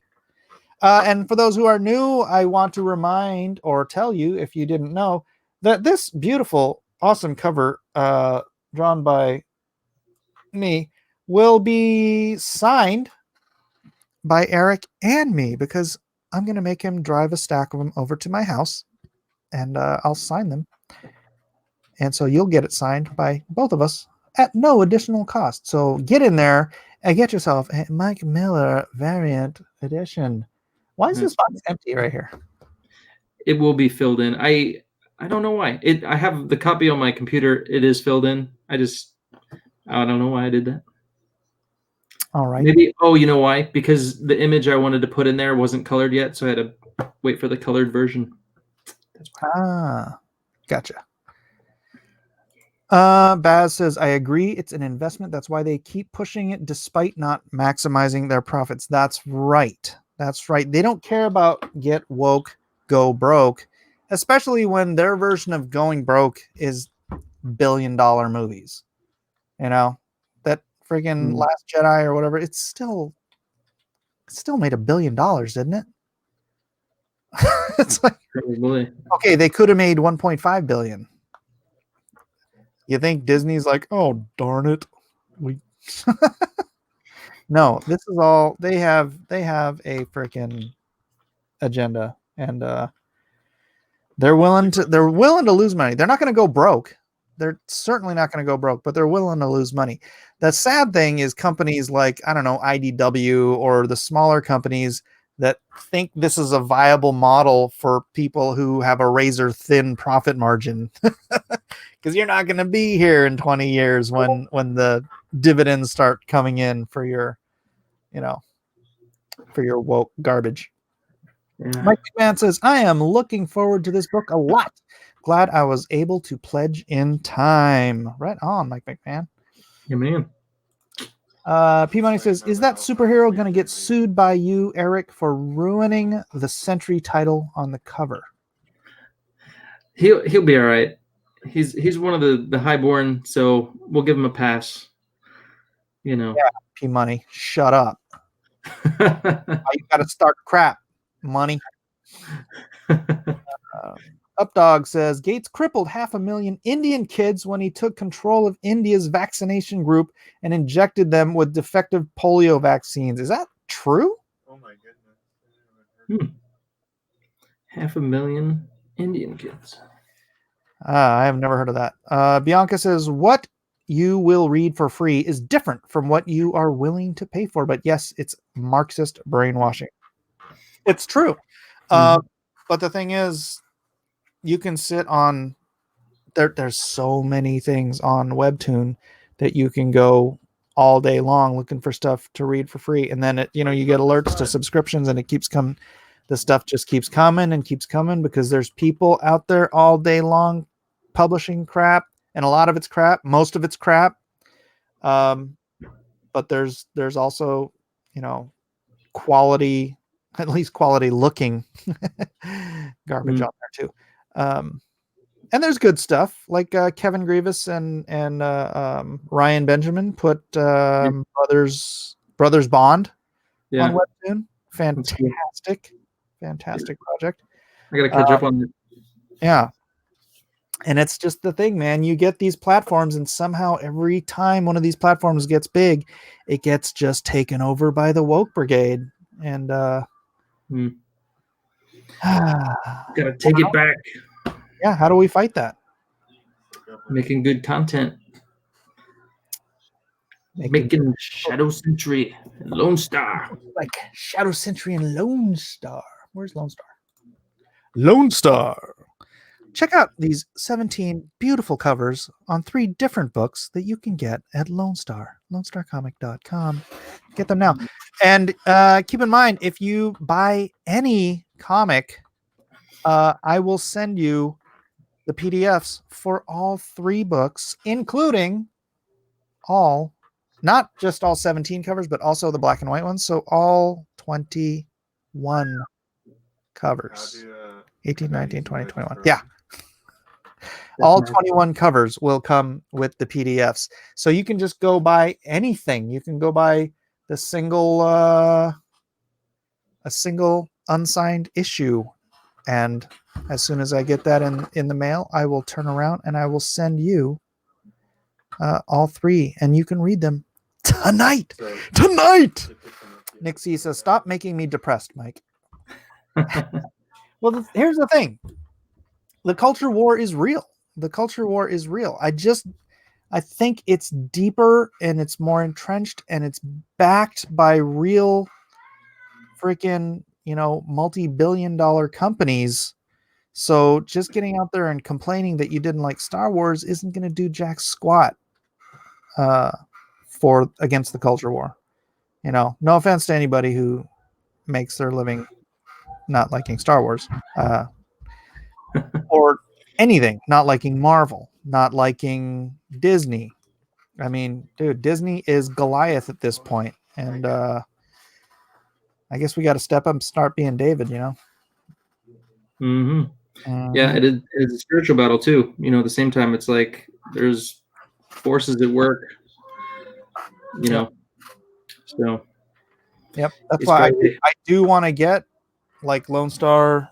I do want to get all the Blacklist stuff eventually up on Webtoon in some form, up on Instagram, just up on those platforms where those kids are, because I want to target those kids the same way, but for the good, right? I want them to see, look, there's actually quality stuff. Yeah, it's American style. It's not full of, horrible, American manga drawn by 14-year-old girls. No offense. Yeah, just kidding. But there's good stuff out there that they can read and eventually move them from that just looking at stuff for free. Cute, simple styles are the most popular. Cute, simple styles are the most popular. Cal Arts, guys. Cal Arts. Let's all do Cal Arts. Like, there's this one company. She's going to show us some stuff here. Oh my gosh, like this one is so popular. Oh, yeah. Lore Olympus. Like the art is so pretty. Yeah, it's like hugely. That's freaking Star Wars girl loves that stuff. Yeah, she actually she cosplayed it. Yeah. Or like these like. That's not. Not like a semi-anime. It's semi-anime, yeah. But the simple ones that are like. We told you how to fight back against it. We can't help it if you don't listen. Expand on that, Fuzzy Creature. Web comics. Elrod, webcomics have the widest audience of comics in America. Bar none. And in Japan, webcomics, digital comics are huge in Japan. They don't have this hang up of everybody needing to have physical copies. Because they're one and dones. They're not collecting, they're reading, because there's so much content coming out. This is one of my favorites. Love Advice from the Great Duke of Hell. This is that audience I'm talking about, right? Oh my gosh. She's reading all this crap for free. Just came out. She reads all this crap for free, right? And when she has a job someday, and one of these knuckleheads is like, I'm going to put this up on Kickstarter. She's gonna be like, I'm gonna support them. I've been reading their. Yeah, but you don't have a job. Yeah. Right? She's gonna be like, I'm gonna support them. I've been reading their stuff for years, and I love it. And that's the thing. Yes, I totally would. Yeah, I have actually at Comic-Con. I bought one of their comics. So, ladies and gentlemen of the jury, everything I'm saying is true. Eden just proved it. All right, thank you very much. Change your dynamic of thinking about this whole problem. Just Fuzzy Creature says, write good stories, build your audience now, tell big tales. That's a plan. Web comics are smart, simple images, primary colors that grab the eye. Oh yeah, like Mm. like these kind. Do you want to show it to the screen? Oh, this is one I really like. But like, Micah, don't you go break anything back there. What are you doing? He's gonna step on the power outlet. Yeah, you hit that power outlet, everything's going to shut down. Don't. Well, very simple. That is a taped off area. You're not supposed to be back there. Break her phone. I love the format of Webtoons. How you scroll, you can do some really cool stuff. Like the what is it? Candy for children, man. It's candy for children. Candy for the eyeballs. It's simple, easy to read. It's and then they take that and they indoctrinate your kids with freaking Marxist garbage. Yeah, the Ryan Benjamin one though, I love how they do it, how they use the format to their advantage. It's really cool. to do things like really long pictures You can- like you can that, also- like Yeah. hands. You can also Or like- insert sounds and animation into it too. Yeah, Mhm. Kenny Comics makes so many of the soundtracks for. He does all the songs. Yeah. Junkyard says, just like Gabriel Piccolo with Icarus and the Sun. That is correct. Pablo Romero says, according to Brian Shear, something that helps a lot in Webtoons is the scroll format. Yeah, that's what we're talking about. Yeah. Minimalist manga. She'll be funding your retirement one day. Yeah, I got to write a book for Eden to draw and put on Webtoon. Yeah, if we're gonna convert our books, Holy from the- Star. we have to do some stuff. The simple manga version of Lone Star, or maybe Atomic Family would be good. Manga. Any new Lone Star cards? Oh yes, there's a set. There's a set of cards that come with. Oh, actually, you can't get them anymore because that was only for the Lone Star 2 campaign. Did you see the picture I sent you? Running around and waiting. No. Oh wow, it was legit. It was Look so at bright. It's so this. much prettier in person. So they went to the ocean tonight. Oh, you can't tell, but Because it's bright blue. That blue streak, that's the waves. They were glowing because of the algae. the blue algae in the ocean, which is now activating my green screen. That's cool. How sweet. We did that the other night. We went to La Jolla. Oh yeah? and checked it out. Yeah, it's cool. I know. My pictures aren't as nice though. Brian said he was also doing traditional page on Webtoons and didn't get a lot of subs, but that changed when he went to scroll format. Good to know. Good to know. Yeah. Eden. Because it's just so easy. You just go, just like It's on so easy. Instagram. It's so easy.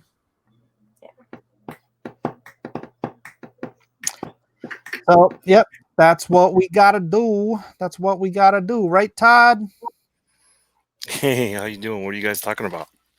We're talking about Webtoon, Disney, how they are, It's a lot of Korean.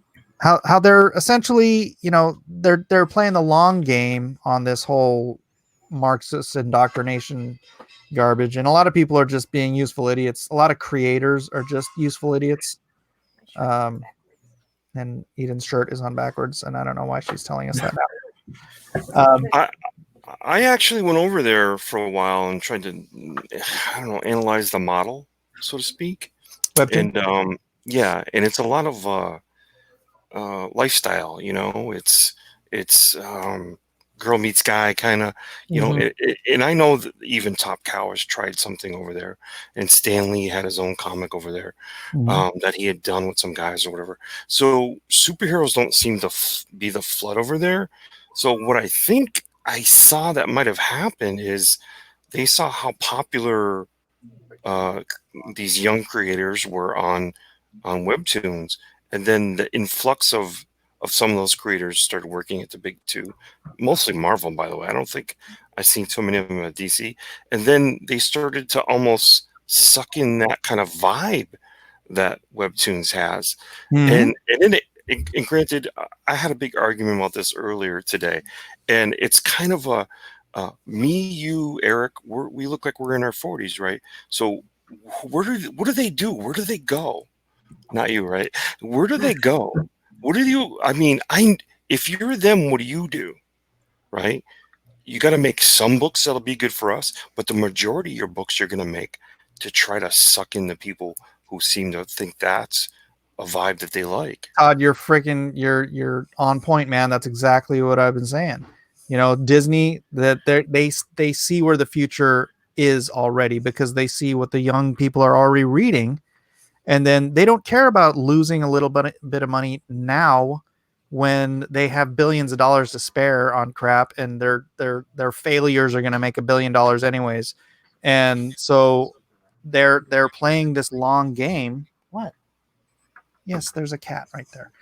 They're playing this long game, and they're essentially farming these 14-year-old kids who 10, 20 years from now are going to be flush with money and buying their own kids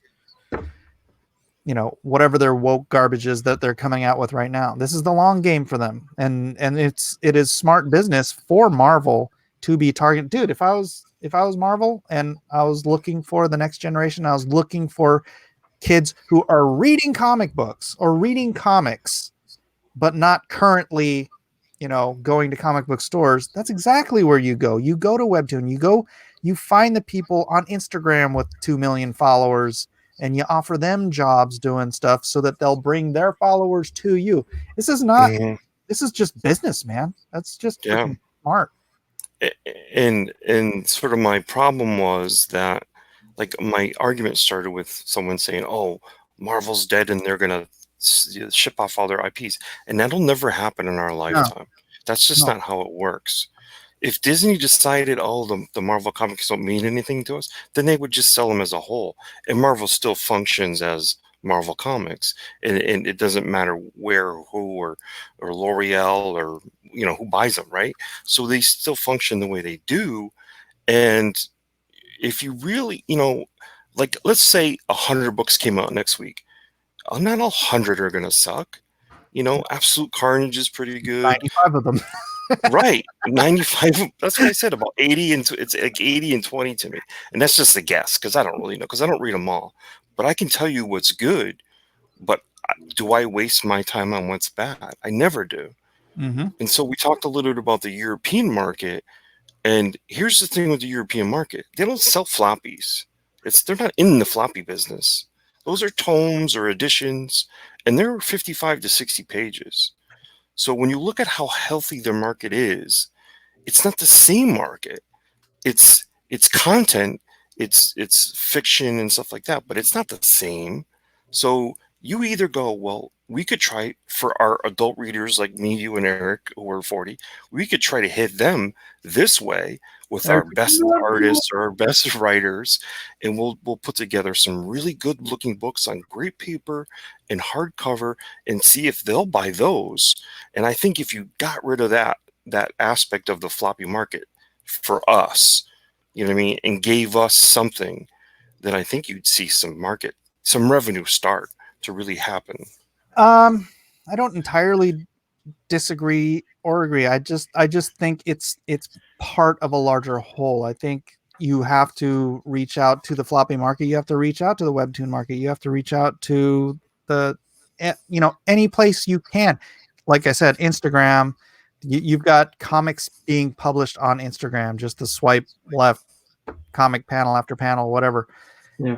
Anywhere people are willing to read comics, whether that is the comic shop, whether that's Barnes & Noble, whether that's Webtoon or wherever, that's where you need to be. You've got to be the one chasing the audience. You can't sit there in one area, Indiegogo, Kickstarter, and think that the audience is all going to come to you. If you're in this business as a business, your job is to chase down fans and make them fans. I find a lot of the webtoons I read on like Instagram or something. On Instagram, you said? Mm-hmm. Like they'll have either like promoted, like, I'm not paying her to like say this stuff. She's just like previews or something, or some accounts like post recommendations of webtoon. Mm-hmm. So yeah. Now, because like me and Mike were doing comics, and then let's say we put it on Webtoons, we're basically offering it for free, but we've just, the fans are buying the book, for money, $25 a pop or whatever. Mhm. So should we just put it out, a year later? Eventually, I don't know what the exact timeline is, but eventually, yeah, I'm gonna put this stuff up on Webtoon for free, and it may not do fantastic because it's not the genre that Webtoons is that is ideal for Webtoons. That doesn't mean I can't create something for Webtoons. Yeah. Yeah, I mean, yeah. specifically that will ingratiate that audience to my characters and to my world, and then at some point it's like, hey, I love Spider-Man Adventures as a kid, and then I'm like, oh cool, I'm gonna get Ultimate Spider-Man now because I'm older and it's a more adult, whatever. There's 1,000 ways to skin this cat. Some of the people are the Webtoons I read, they'll have like a Patreon where they have extra comics or images, things like that, and you just pay like a few dollars and you have access to that. So yeah.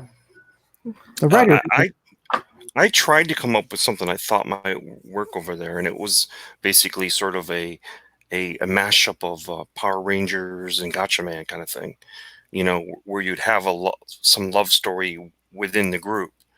And that was the only thing I could come up with. I thought, you know what? That would make me interested in what I drew, and I think they might like it because I don't like anything over there that interests me. Like I would love to draw that or do that. I've seen some animators come out of there, and there's some people who have that very like a Walt Stanfield kind of quality to them, a very gesture oriented, and I love seeing that. We all love looking at that stuff. But I really go over there and I don't find anything like, oh, I gotta have that when that's a physical copy. Yeah, but see, if I was Marvel and I wasn't just trying to piggyback off of somebody else's audience, I would hire someone in that vein, or I would just hire someone freaking off of Webtoons, and I'd say, hey, do me a Mary Jane and Spidey Webtoon direct strip, right? Something that plays along to the core audience of Webtoons, but is also our characters and that's the thing you're trying to do, is you're trying to get this audience to love your characters, and then, open that up, because, the stuff I draw isn't going to be, it's not going to make a splash on Webtoons, Right. The stuff she draws will make a bigger splash on Webtoons like than the stuff I draw. if I made that into a Webtoon, but like that would, yeah. If I went over there, I would probably do a lot of that, the Freddie Williams kind of approach, as far as you're constantly creating assets that you reuse. Like me, I was thinking inside of mechs or ships and things, and I'm always just moving the characters around, and I'm always utilizing all these assets I create. And that would be my way of doing something in a weekly or daily basis, or however it works over there. Yeah, no, that's a good idea. I actually used to do that on some of my older comics at DC. I just drew the background of a cityscape, or actually I had multiple cityscapes that I drew, and I spent all day sitting here drawing the cityscape. And then when I needed, because I was drawing stuff in cities, so when I needed a background, I would just pick a section of the cityscape and I would use that as the background. And people are like, wow, how do you have time to do all these backgrounds? I'm like, I just took a day and freaking drew them. You're just seeing the same things, but different sections of it all the time. And it wasn't until I told my editor what I was doing that he started looking for it. He's like, I recognize that background. Yeah. But yeah, that's ideal, because you got to bump this stuff out regular, man. Right. It's really the only way to skin that cat over there is, for me, to be interesting and feel like I'm not just shredding quality and doing lifestyle kind of stuff. If I did something like that, yeah, I would be drawing the heck out of the inside of the mech or the ship or the lions or whatever they may be, so that I was always just working on my figures. Yeah. And then you got to be going back and forth to Instagram. You can advertise on Instagram through actually through Instagram itself, but also through Facebook. And so if you're running these things back to Webtoons, you know, it all becomes an integrated system, and it's a lot of work, and you got to maintain it. But yeah, man, there's cats out there that got a skin. We got to work together, creators together, man. Let me ask you though, because Yeah. I followed the whole idea that a Stewart was going to go over there with Grass of Parnassus, and every time I look, it was never coming in my feed. So I had to actually go to him, and I would like 4 or 5 days in a row of whatever he was doing, and then I would go away, and then I'd always be looking for it to come up to me, and it never did. So it almost seemed like to me that they were keeping him down, not trying to help. Like he was over there trying to build something that would be a unique idea, and they almost weren't letting him. Interesting. Because I always had to go find him. Well, there's a couple other comics torrent sites that you can upload to it. I can't remember the name of them. Tapas and so it's not like they're the only game in town. They're just no, but this was a whole Instagram idea that he had. He was gonna do a daily, like someday it would be a panel, someday it would be 3 or 4 panels. You know, it was all over the place, and he was coloring them, or somebody, or maybe it was his wife for coloring them or whatever. But they were doing something on a really regular basis, but it just would never. I always had to go to it to like it and find it. Never was in my scroll. Like I'd look for 20 minutes and never come up. But every time Oliver Copiel draws something, it comes up right away. Oh, really? You know what I mean? Yeah. So yeah, there's something. I have no idea, man. That's confusing and sad.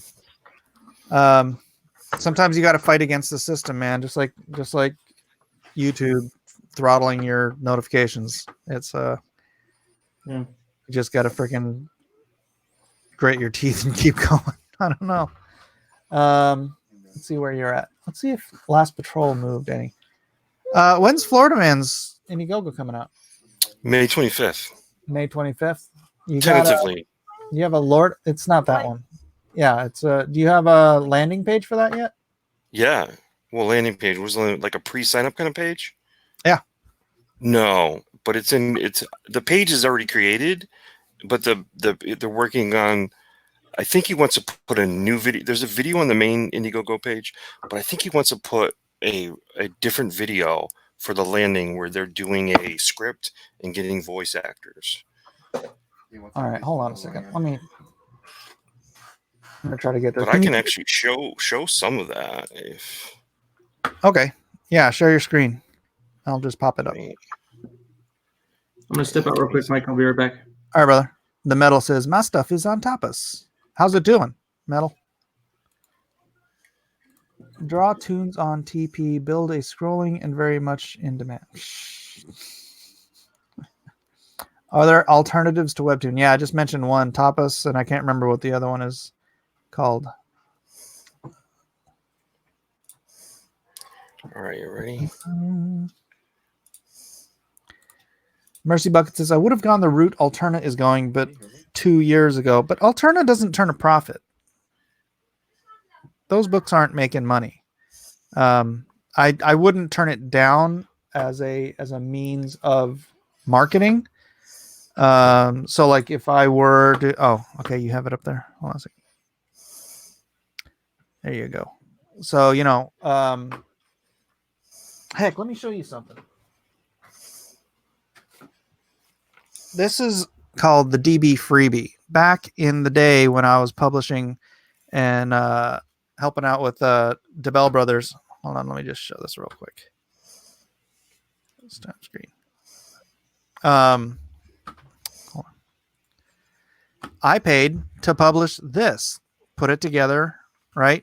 And it was little newsprint, Deal with the Devil, Seventh Shrine, and it had little 8-page promotional bits for everything. And we just sent a freaking grip of these out to comic book stores everywhere so that, and then in the middle of the book was where's the middle? middle of the book was an order form. So you get around Diamond. This was cheaper than buying a couple of pages in Diamond, and you can send. You have Diamond send them to all the shops, and then they have the order form. The audience can just fill out which ones they want to order and hand it to the guy. It's like, I don't know, it's sort of guerrilla marketing or whatever you want to call it, but you can't just rely on what's been done, and you can't just rely on one avenue. You have to freaking get out there and pimp every angle, every avenue. If you can do, if you could do something like Alterna where you're breaking even, but you're getting your comics in front of people who are going to eventually want to buy the trades or going to want to buy the toys or the t-shirts or whatever. Man, it's a ton of work, but it can be done. All right. So tell us, Florida man. Yeah, let me just put you over on the side so I can see. So this is our project manager, or the person really leading this, is Chris Braley. People know him from Bleeding Fool. And we have a 30-second video. There's nobody talking and saying, I always wanted to do this since I was a kid, kind of thing. I don't want to show too much of it because I don't know if I'll get in trouble, but everyone's seen this cover, obviously, and we're going to be able to use this cover, but we are getting a cover by a very, famous painter. Nice. And he's going to paint a cover for us. So that'll be good. I don't want to give that away. And so there's some promo stuff here. This is a promo I was doing that I'm not finished coloring yet. And I'll finish on that. And here's one of the pages that you were working on that page last time. Yeah. And I got one more panel to do where it's this is a cross-dresser on this Vespa, and he's gonna get off his Vespa where he pulls into a hotel that they're staking out, get off his Vespa and like adjust his wig. And so I just got to figure out the angle I want to show that at. And make this, because right now this page is flowing really good. Yeah, great, man. Yeah. And there's a t-shirt, and I actually like this t-shirt because I don't like my stuff to be too loud. Like I have an Ignition t-shirt where it's just an isolated character on the shirt and not more than that. You know what I mean? Because I don't like those big squares. Like somebody will do a page or a cover, and to me that's not something I would wear. But I would wear this logo because I really like this logo. And there's a few more pages down in here. But yeah, this is all ready to go. And the sign-up sheet or sign-up link will be ready in a few days. Right on. So that's all we'll show with that. Yeah, I mean, you can just do the sign-up page. It shouldn't take that long, man. You got to start, getting those emails together. Yeah, definitely. Mike already has some, I don't know, maybe from Offworlder and some other things. So we do have a mailing list already. One of the things I'm creating, I don't know if I'll be giving something away, but anyway, we're going to get something free for sign up early, right? And I'm doing this this postcard, a Florida postcard, like welcome to Florida postcard. So I went looking at a lot of old postcards and stuff like that.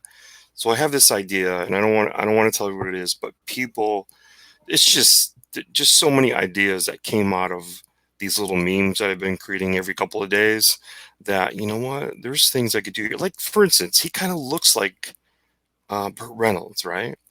So I could do, if there's an iconic image out there of Burt next to the bandit, and I could do something like that, as a trading card. So we'll see. There'll be plenty of things there because there'll be trading cards, there'll be posters, there'll be all kinds of stuff. There's even a lunchbox. Oh, he looks like you got a burrito. There's on the site right now. There's one of those lunch boxes that you would get, those metal ones, And if that, if it's possible, I'll create artwork for all 6 sides. Instead of it just being a one-sided thing, I'll make sure it looks, really decent if No, it's no, something. that sounds cool. Roscoe says, ask Todd if he knows it's a Southern thing on YouTube. Pretty big audience, and they do some Florida man comedy. Family oriented, though, so don't know if it's a suitable audience. I use the Florida Man hashtag every time I post now. That's something that I made sure to, and I'll even throw in there like Siesta Key and Lido Beach and Broward County. And, I've been using all these hashtags to make sure that I get into that sort of sphere. And I'll look into this YouTube channel. It's a Southern thing because I actually have you on my tablet. So Right on. Sorry, Jeff, I did not bring enough for everyone to share. But here, Eric, you can have this if you want. Wrong side, dude. You went the wrong direction.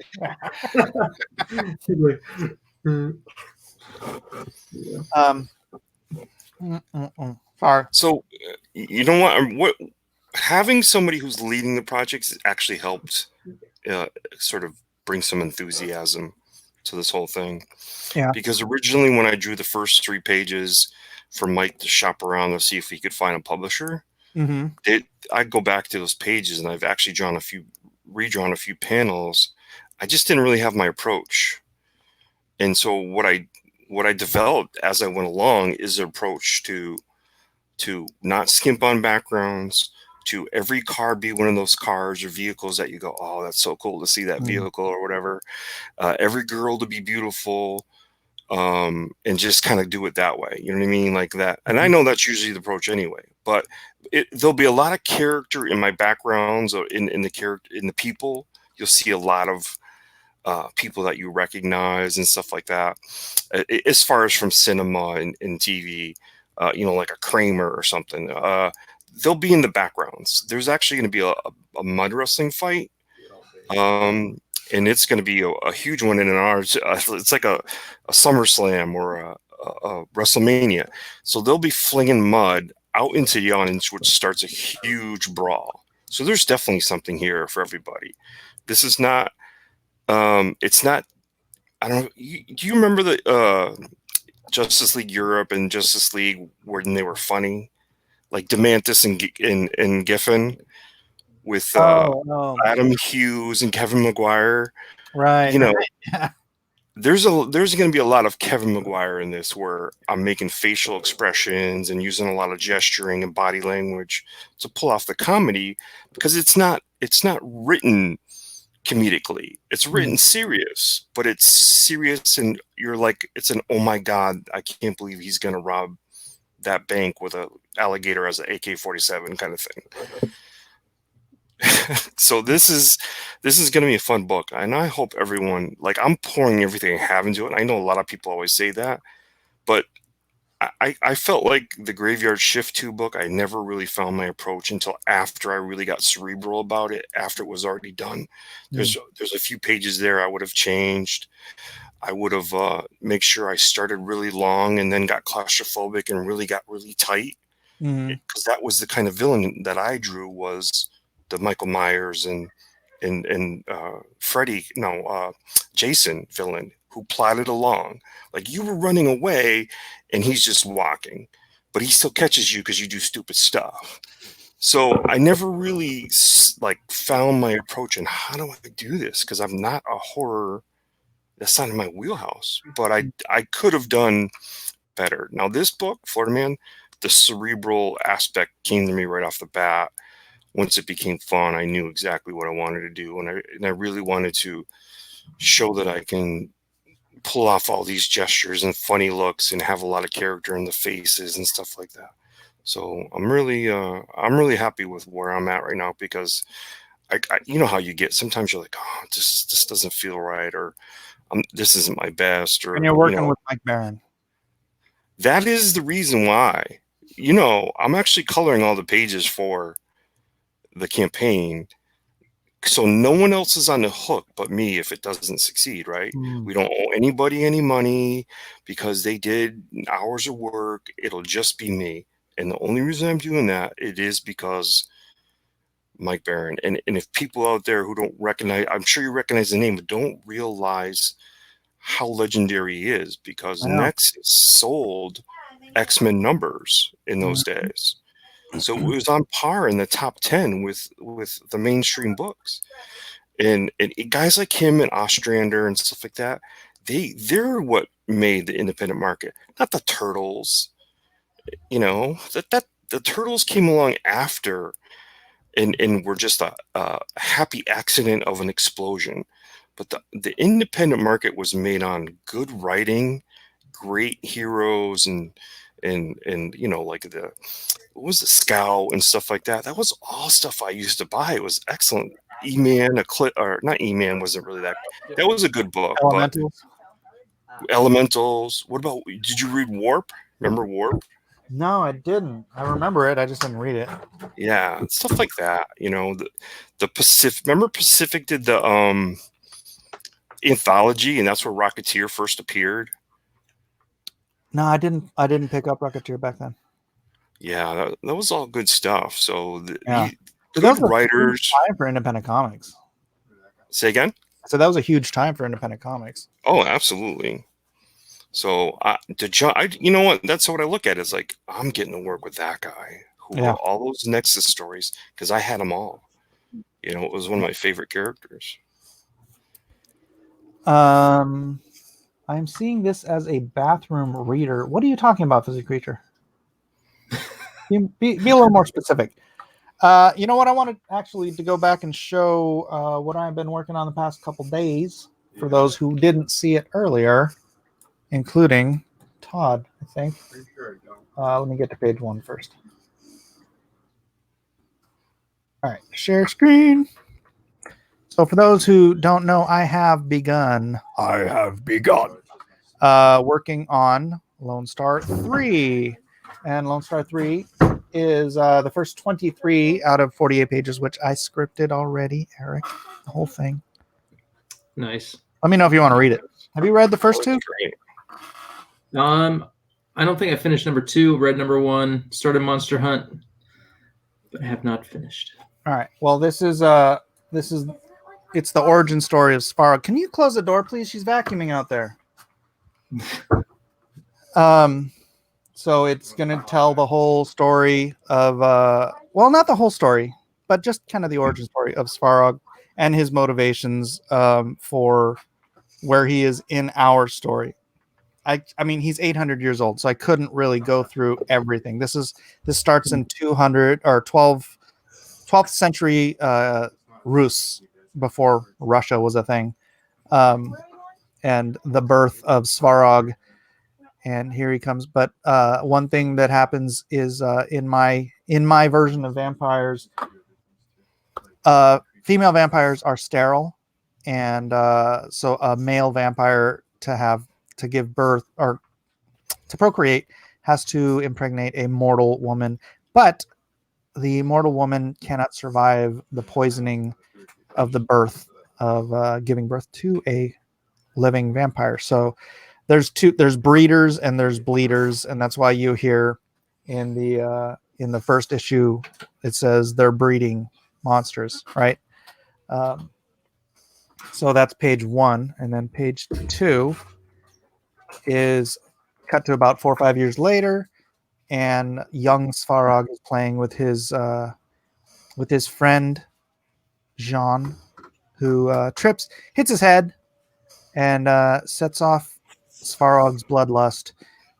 And Dad comes out and says, "Svarog, what are you doing? We don't eat the neighbors." And so, in order to hide the fact that his gullet has been pierced by vampire fangs, they feed the kid to the pigs, because that's just what you do. So 2 pages in of 48, and I don't think I'm gonna launch this as a campaign until the whole book is done, because I don't want my great though. fans waiting like they did this last 3 campaigns. Damn it! I feel like is going to go longer than 3 parts. Is Curious 2A? Well, it is, but this story arc is 3 parts, but it does set up the future. No spoilers here, no spoilers. But if you don't already, Hey, can you give this to mommy? It's Maria calling. If you haven't already ordered. Bloody hell, it's so noisy in my house. It's late. Why are they so noisy? If you get anything from LoneStarComic.com, any book, just one book, then tonight I will send you all 3 PDFs for Lone Star, Lone Star 2, and Monster Hunt. So it's a great deal. You can get them now. They're at the printer. So fulfillment should be soon. But if you want something to read tonight while you are locked up in quarantine hell, just go throw down 20, 25, 50 bucks, whatever it is, onto Lone Star, and you will get all the PDFs to read tonight. So that's what I'm up to, ladies and gentlemen. I really like the balance in this issue. It's a little it's like 60-40. I'm using brush and quill, at least on the Svarog pages.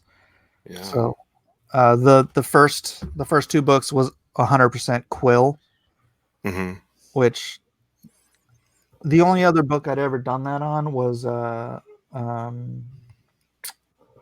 Mystery Night, and that was 6 issues. But so yeah, I'm going back to what is basically what I've usually done, which is, brush quill combo. I use the quill for textures. I use the brush for, line weight and shading and whatnot. So yeah. But yeah, so this is going back to form for me, whereas Lone Star is something of an anomaly for my career.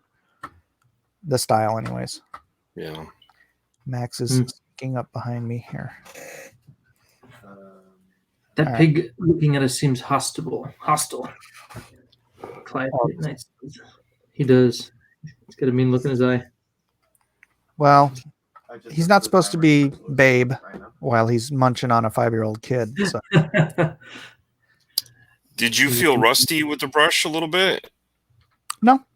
No. The thing for brushes with me is that sometimes, you get a good brush, sometimes you get a bad brush. Dude, check this. I inked this with this cheap freaking water brush that's for watercolors. You just fill it. But I filled it with ink instead. And man, I was shocked at the freaking lines I was getting from this thing. Look at that. Wow. I might as well have had a $40, Raphael instead of this $4 piece of plastic. Yeah. And it was just throwing down these lines, and I was like, it was just an experiment for me, but I'm like, holy cow. I'm like, this is working. So I went and I ordered some more today because I don't know how long that's going to last. Nice. Hellborn Pig. Hellborn Pig. Where did you order it from, Mike? Actually, Walden Wong was doing a video where he was doing them today, and I'm like, where did you get yours? Because I think I bought that in Japan, right? And Walden was throwing down lines just as sharp with one of these. This is Eden's. This is a Pentel. But I was like, where did you get yours? And he's like, oh, I have the link in the description. So I just went to his link. So if you go to Walden Wong's video today, just click on the link, Pentel brush pen. Cool deal. Yeah, I just had to hit up Blick for a bunch of stuff. So it should be getting here soon. But Michael's is still open. Oh yeah? Yeah, I gotta go get some paper, man. Nice. The other 2 pigs are not projecting hostility, but that one looking at us like we are next. It's true. Yep. Sorry, that's the way it is. All right, let's. Whenever I see pigs eating, I always think of what's that show with Ian McShane, Deadwood. Oh, I always think of Deadwood. That's where it was from. They would feed the people they killed to the pigs, right? Yeah. I was trying to remember where I saw that.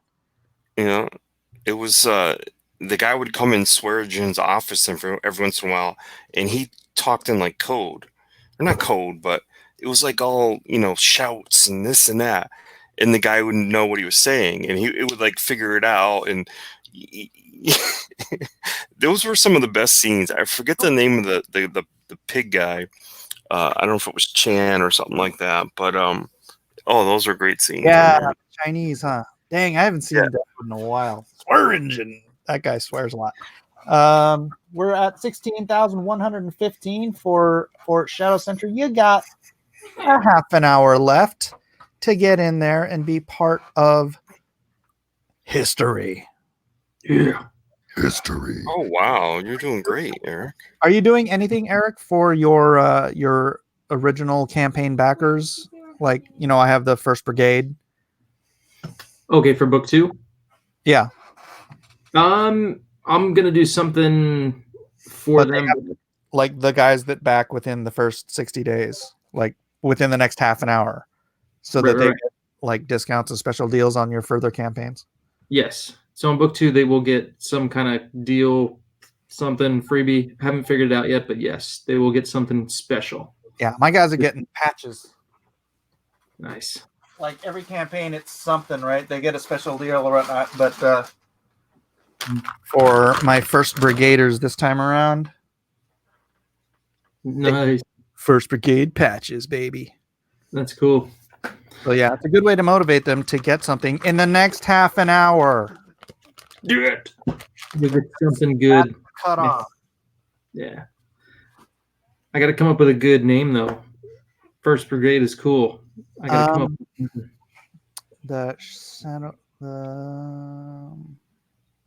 something Centurions.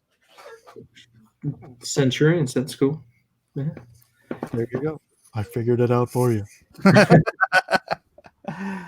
Modified, but Prime Centurions. Prime is like first. You're not stealing first. yeah, I like it. Centurions Prime. Now he's an Autobot. I got a question for Eric, because Eric's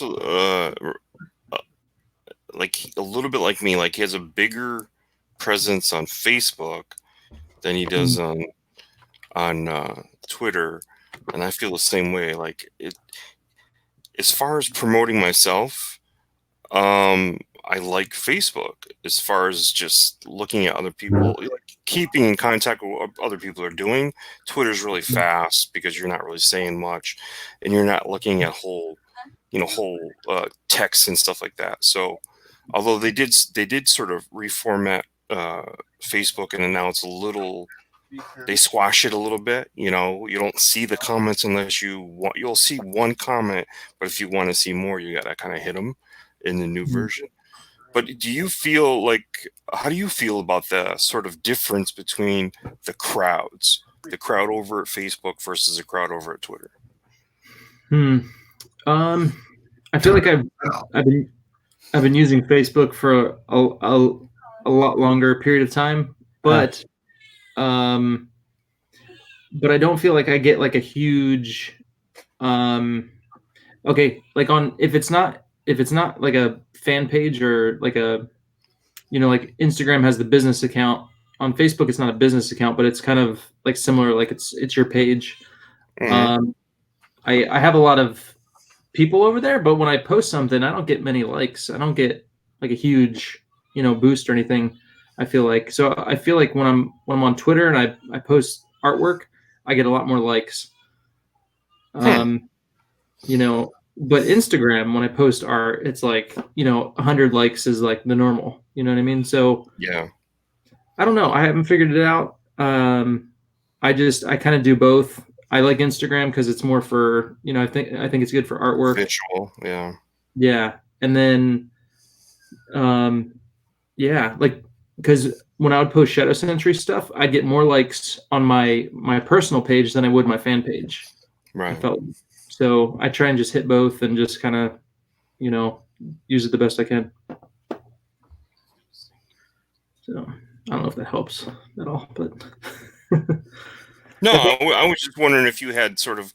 I feel there's like a divide. You know, there's a divide in the two different social medias. They And are it's just so generally weird. different. Yeah, Yeah. groups. Um, Yeah. you kind of leave Facebook to go do Twitter, right? Right. And then I left Twitter, and now I'm on Facebook mostly.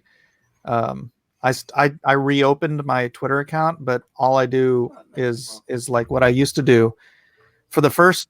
Dude, I've had a Twitter account since like I don't even remember when I opened it. It's old, but all I ever did was post stuff from Instagram to it.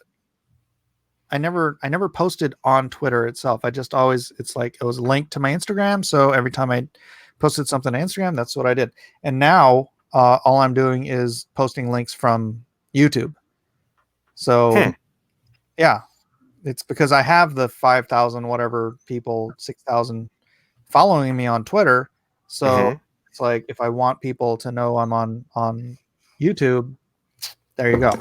But other than that, I'm not interested in getting into any more Twitter wars. I'm not interested in No, right. feeding that beast because it's a nonstop just trash fire. And That reminds me, did it get back to you that I like I was taking your back for you on something? Hmm? Yeah. There- I got into a beef with somebody on your behalf. oh really? Yeah. Oh, tell me. Uh, this guy that they've sort of put in as the voice, the new voice of CG, so to speak. Preston had gotten into like a Bleeding Cool article, so there was a video there. Now I don't spend a lot of time watching the guy that I'm talking about or Preston's. Not that I like or dislike either. It's just a matter of how much time I spend on YouTube and what I'm watching. I'm usually watching tutorials to make myself better colors. But anyway, I watched because he had gotten his thing in Bleeding Cool. There was he had bought this or that, whatever. You guys already know that story. So I watched this video, and this guy Liam starts bad mouthing you, and I'm like, this is the same cat that cried on stream twice. Once about Sway, which didn't make any money in the first day, and he actually cried on stream, and then he cried to some porn star to like he was giving her like, oh, you shouldn't do this, you're so beautiful, you're doing this to your life kind of cry. Which I find very bizarre. But anyway, he went on about you, and I'm like, this cat does not have the resume to talk about you. He got one book funded, and you've in your career you have done over 300 books at least. Probably. Yeah.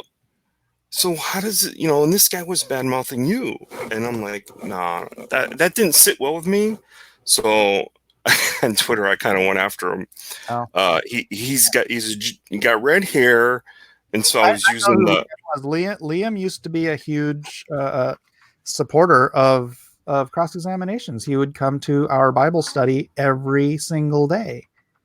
Every day, he was a regular part of that Bible study. He was a part of our fellowship, and he left because I went after War Campaign. He chose. It was a choice, right? I mean, he didn't have to. I didn't say, hey, if you can't come here if you're War Campaign. I just made my point clear about what I thought War Campaign was, and then he turned on. He left the fellowship that he was a part of for a year because of War Campaign. So That's whatever. silly. Look, he can make his choices. I don't hate Liam or anything. It's no, but I told him he needed to be careful because where he was going with what he was saying was actually libel, and slander, because he was going on about financials and stuff, and basically wasn't telling the truth about a situation that isn't true at all. You can't really do that. You can call a guy whatever you want because that's your opinion of a guy. But if you go after like a realistic situation of somebody and it's not a true thing, and you're giving out misleading facts, that is really detrimental. Yeah, spreading rumor and innuendo it's not wise because I'm not going to sue anybody, but eventually one of these guys is going to say something to somebody, and he's going to have the kind of pockets that he's going to be like, I will see you in court. what you just said is going to cost you $50,000, you know? And it's like, I would never do that. I've never been litigious. Dude, I got kicked in the face, got 14 stitches under my eye, and I still didn't sue. I absolutely could have sued this dude because I didn't do anything. And he was a bouncer at a bar. So I could have sued the bar. And my dad has always, he's always loathed just litigious people. So I'm just, that's not me. I'm not saying, hey, open season, talk smack about me, but they're going to do what they're going to do. But one of these days, one of these guys is going to piss off the wrong guy, and they're going to get sued into the freaking poorhouse for it. So I thank you for having my back. But in general, I just say ignore these clowns. It's just, that's how I say it's the trash fire. I'm sticking my nose in there anymore and giving them any kindling for their fire, you know. So sorry, my cat is leaning on my thing. Eric, you did a Samson book? Yeah. So it was volume 2. It was from Rooted Chronicles, and he did one book previously, and then he did a second.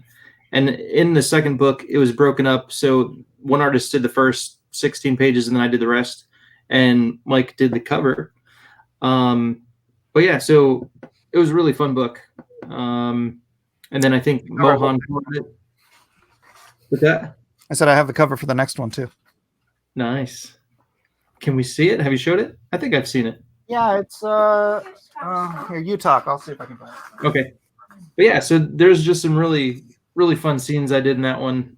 He's battling the 1,000 Philistines, so I mean it was just like all fighting pretty much, except for the first few pages.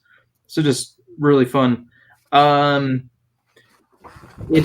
do have it on my website right now. However, I think I'm out of copies. So if you want to get it, you'd have to go to the Rooted Chronicles. That's awesome. Wow, that's nice. You could, you know what? I mean, great figure work. Thank you. Yeah, that's rad. That's awesome. Great tiger. It's a lion. Sorry. Your tiger. It's a liger.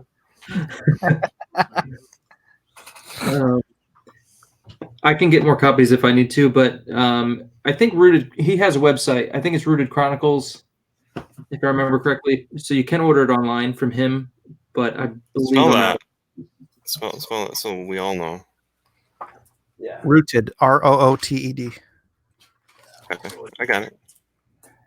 Here's the other cover Mike did. Oh, yeah. Oh, nice. Hold on. Yeah. Wow. And then, yeah, so there's just some really fun pages. One of my favorites, I'll show you real quick. He's like jumping from chariot to chariot. And this way. Just smacking them all down. That was kind of fun. A lot of energy. That's awesome. Yeah. So had some fun with the layouts and stuff. Well, yeah, it's a good flow too there. I always look for stuff like that. That's awesome.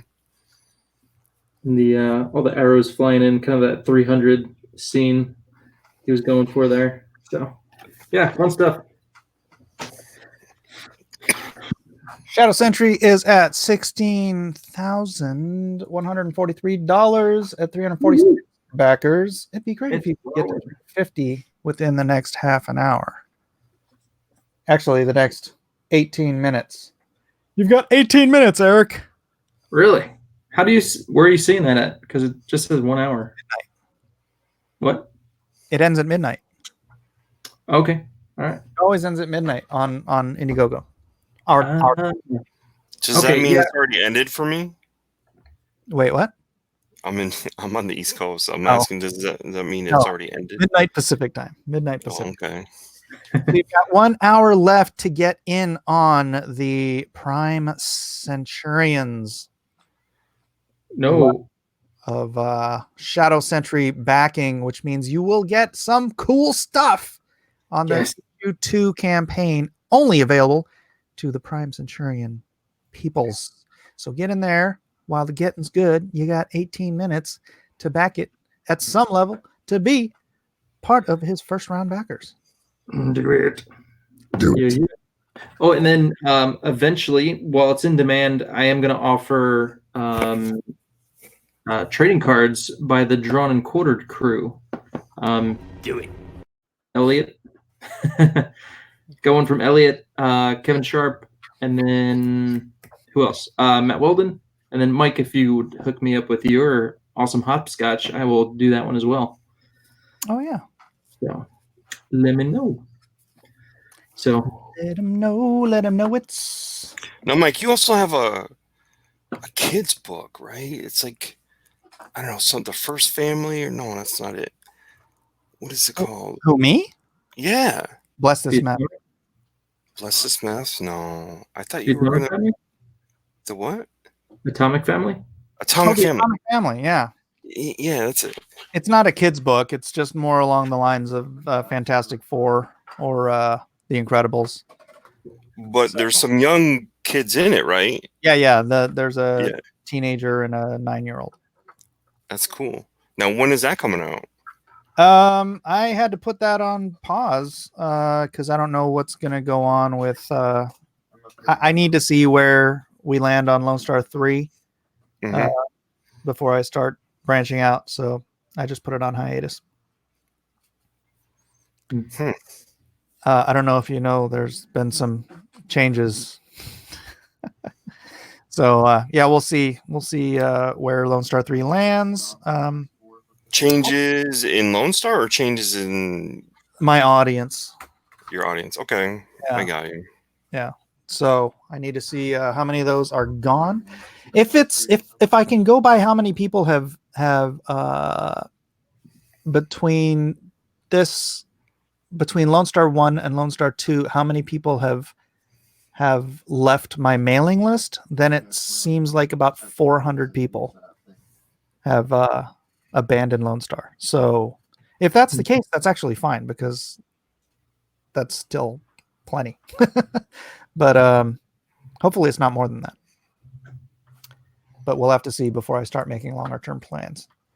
Now, remember I said, accept my friend request because I had an idea. And that was for you to show up at other places and just sort of no questions asked. You're over here on the pontificators with me and Art on a Friday, and which he's fine with, by the way, and just start being in different places and because I think a lot of things that unfortunately some people won't let go of, but they'll eventually realize, you know what, it's the product. The product will rise to the top. You're a good artist. I think cream always rises to the top, basically what I'm saying. Whether there's pros that come into this crowdfunding game or not, it's going to be where people realize, you know what, if we need an alternative because we're not getting what we want, then here's a place to get it. And that's what this is really all about, is we don't like what they're doing.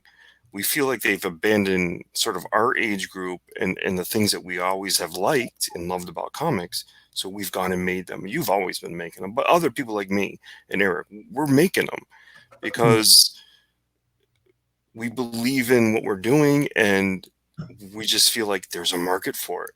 Otherwise, there are much better jobs to get out there that make more money, unfortunately. Yeah. So it's just about, you know what, I want to be a creator because there isn't the things I like, the things that I'm really into actually they come out of the European market, like Undertaker and stuff like that. Just great books. Tex Willer, I get a Tex Willer here and there when I can, even if it isn't translated, So I'm always looking for great books. I just don't find that the North American comic book market creates any good mainstream books other than a nugget here and there, right? Sean Gordon Murphy's Curse of the White Knight, a nugget. Velvet was a nugget. Sword Daughter, a nugget. Once in Future, beautiful, awesome book. So yes, it's there. There's good quality there as far as for what I like. So, I do think people need to realize there is a lot of quality in crowdfunding. There's a lot, and there's a lot of pro teams and great talent in the crowdfunding market. What we need is like a big hit, as far as like one of these books like Shadow Sentry being a movie, and then bam, you'll bring a lot different eyes to this whole thing, and then the wallets will change. Yeah, Mike, I don't know when I that see that cover there has the little image in the Legacy comic box there. Yeah, I see it. Sorry, just want to point that out. Oh, that's just one of your panels. Yeah. Gotcha. Roscoe says, get new audience through Maga 7 from conservative, hardworking Americans who don't know old school heroes still exist in comics, and Lone Star will be just fine. I think Lone Star will be just fine. It's just that I want to build the entire universe, so it's going to have to do better than just fine for me to start. I mean, because otherwise, if all I can do is just keep doing Lone Star, for the next 10 years and I can make a living at it, that's awesome. But that's not the goal. My goal is to have a universe in place in 10 or 15 years, right? My goal is to, just that, and explore every avenue, explore, I just have so much bigger goals than just doing a comic book, right? One comic book. That's not my shtick. I got a ton of different characters. Eric knows about most of them.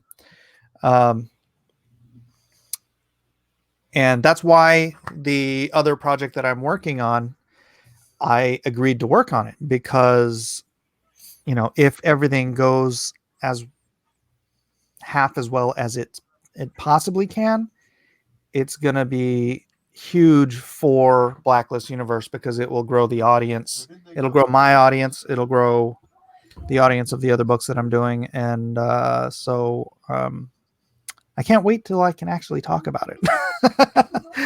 But now the Todd, I appreciate what you're saying with the pontificators and all that stuff.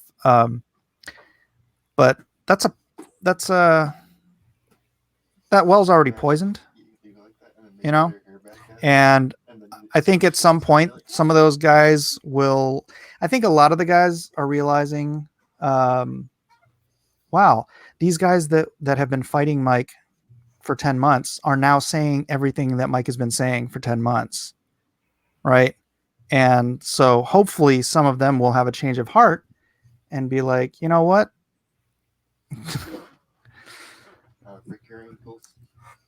It's stupid to reject the artwork and the hard work and frankly the well-received books that I've been producing, because I got in a fight with one particular person, and now everybody's freaking picking sides. It's juvenile. And I think at some point those guys will grow out of that mentality, hopefully. But I can't just go feed that pond. I gotta get out there and explore strange new worlds. And dude, there's a world, there's 2 billion people on YouTube. The few thousand that are backing a few comics isn't the end of the world, and they're not the whole market. So is it going to be hard to get them? Is it going to take different tactics and different channels that I'll have to talk to? Is it going to take money just advertising the crap out of stuff on Facebook? Fine. The world doesn't revolve around a couple of channels on YouTube, and I can't go back there. So. Well said. I agree. I think a lot of this, when people are looking around, and I mean, they know your work, right? You've been doing this for a very long time. You're basically what I call a veteran of this industry, and the work kind of speaks for itself. So I kind of believe that eventually, if you're looking for the quality books, then why would you skip something just because there's almost, I don't know why. It's kind of a really phony beef. I know what your stance was. I get it. It's the same thing with like, uh, s- I don't get into this whole political thing as far as people go, right? Mhm. I know what I believe in. I was born in a certain household, so I was raised with these certain ideals when it comes to politics. And so the guy next door was born in a different household. Yeah. So he may be of a blue and I may be red or vice versa. And that's that. Why he's you know what? I've been playing with him my whole life. We've been since we were kids, and I'm gonna abandon him because we happen to have a president that he doesn't like or whatever. It's just silly, absolutely silly. Because Mhm. at the end of the day, it's those choices are far bigger than you are. You know what I mean? As far Mhm. as who becomes president, you get your vote, but obviously we saw what happened. So you're just a person who just happened to be raised in a household that has different beliefs than I am, or vice versa. It doesn't really matter. I never really have been very clear on who I am and what I believe when it comes to politics. So I like to leave that out. But yeah, I mean, that whole thing was really silly, and I know you don't want to spend any time on it because I don't. But the only question I wanted to ask was, would you go like the Kickstarter thing? I didn't really get all that. Would you go back to Kickstarter? Did they give you an explanation? Is Kickstarter just out of the like out of the realm for you, or you know? Depends on the project. I wouldn't take Lone Star back there. I think that'd be a waste of time. But dude, Todd McFarlane just brought. Let's see, Spawn. It's just the reality. Indiegogo is a better platform. I get There's that, right? no arguing that Indiegogo, they have better customer service. They have better, and I don't just mean customer service as in talking to the people. I'm talking about they listen to what the customers want and they change their website. They're adding things. They're changing things to make it a better platform regularly. They've changed two major things since I've been using Indiegogo. Kickstarter looks like it has for 10 years. But here's the thing. Kickstarter is the Coca-Cola of crowdfunding, right? People go to Kickstarter. I was just on a I just mentioned this earlier. I was on a stream. Hold on, let's go to community here because Todd just brought over 8,000 people who have never used crowdfunding before into Kickstarter. Most of these people are comic book fans, right? That's huge. That is a huge number of people who are now using crowdfunding at Kickstarter. Will they eventually get to Indiegogo? A good percentage of them, maybe. Maybe.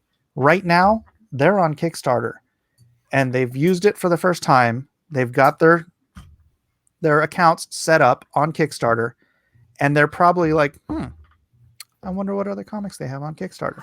So, given that Kickstarter already had 7 times before this, already had 7 times the customer base of Indiegogo, regardless what I think of the nincompoops that work at Kickstarter, business wise, would I be an idiot?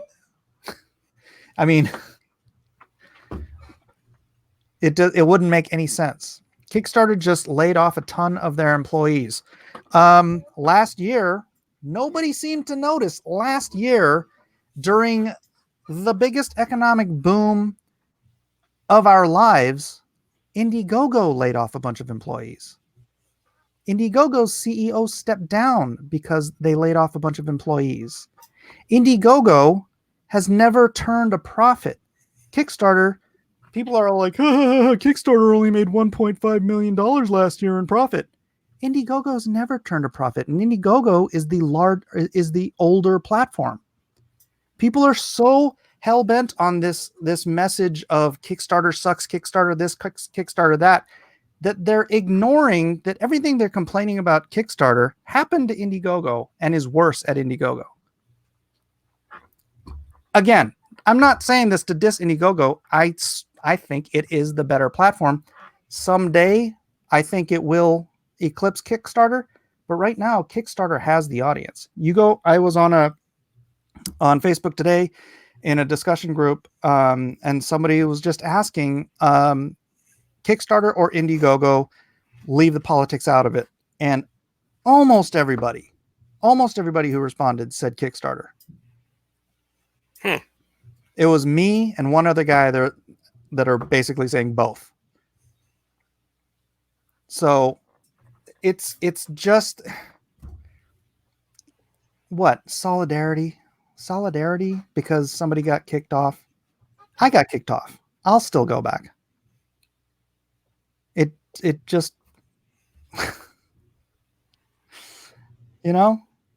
there's two sides of the story and people just keep running with this one side. And it was like one of these guys, and it's not who you think, was just apoplectic, ecstatic with Kickstarter having to fire employees and all this stuff. And I'm like, bruh, did you not see the article from May of last year? Indiegogo did this last year. It's like, but nobody mentioned it. Did you hear about it? I didn't hear about it, but I went and looked it up, and it's freaking, the articles are out there. Indiegogo laid off a bunch of people last year. And yeah, the last there was an article in 2018 saying that Indiegogo hopefully will turn a profit in 2019 because as yet they were still running on borrowed money, right? They did funding rounds, and the last one was 4 years prior to that, and they were hoping they didn't have to do another 4-year funding round for 2019. So I don't have any information on whether Indiegogo actually turned a profit in 2019, but I'm speculating they didn't. Maybe they broke even, hopefully. But 2020 has hit everybody by at least 30%. So there's, oh gosh, Kickstarter lost 35%. It's like, bruh, we just freaking, we're now in the worst economic situation since the Great Depression, and you're going to chuckle at Kickstarter losing 35% of their revenue. Shut up. It's so juvenile, and it's so obviously, blind hatred that you don't care enough to look at the facts. So that's where I am on Kickstarter. Will I use it? Not on Lone Star. Will I use it for something else? Yeah. Kickstarter doesn't make enough on comics for it to be an SJW thing. Kickstarter, Indiegogo, between them, I think it's 1.5% to 2% of their profit is comic books. They don't care.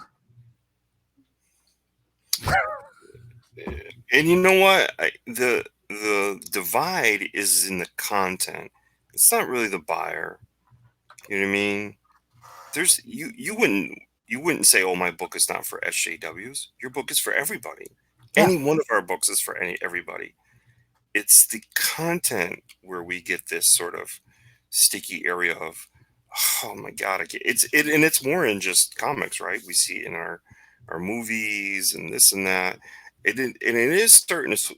This is a pendulum, and it's gonna swing back. It's already starting to swing back because every time you do a movie with an all-female cast that's supposed to be an action movie, and it doesn't quite do what you thought it would or projected it to, and then the director yells at all the men in the audience because you're so lame for not watching my movie. It just proves the point. Basically. Well, this movie wasn't for you anyways, but how dare you not buy tickets to see it? Right. So that pendulum's going the other way already, and that's a good thing.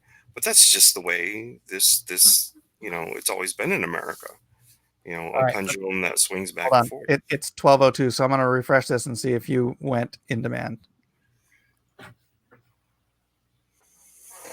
You're in demand, butter. $16,143. Congratulations, Eric. Thank you. Thank you, everybody. Appreciate it. You the That's man. Awesome. Went better than I could have hoped. So I'm super excited. Yeah. I can't wait to see it in your hands. It's going to take a while, though. It will. And with that, I'm gonna wrap this up, and it's midnight. I'm gonna get to my kids here. So last words, Eric, and then we'll do Todd, and then All right. Thank you everybody who's supported, who's tweeted, shared, whatever, who's helped me during this. So appreciate it. Thank you, Mike, for all your help and input as well. Couldn't have done it without you, man. And yeah, I'm just excited to get going on it, get it done, and get it into your hands. So thank you guys. I appreciate it. Right on, Todd. I'll just make my last words about Eric because this is the first time I've actually gotten to talk to him, and I've seen his work on Facebook mostly. I may not even realize what his what he goes on by on Twitter, but your work is excellent, and this is I feel great. You know, I feel great that you got your book funded, and I hope that it doubles this by the time it gets out of in demand because Yeah. it's just the quality's there. You know what I mean? The work and the quality, the talent, it's all there. And you know, I'll try to find you on Twitter so I can tweet it out. And I'm sure you got a pin post and all that.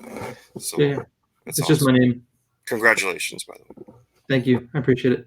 All right. And yeah, I want to thank everybody who was here tonight, including Travis, who's not here now, but he was. Make sure you get out and get the Last Patrol. Sorry, I didn't. Let me put that up too. Last Patrol. And then Todd is going to get his Florida Man landing page up soon, so everyone can go. Definitely. By the next time we do this, it'll be up. All right. And just remember, guys, as creators together, as creators working together, we lift each other up without tearing each other down, and we can make this a better industry or save this industry or something. We'll do it together. Right, brother? Amen. All right. We'll see y'all tomorrow. Something. Take care. Aloha. Aloha.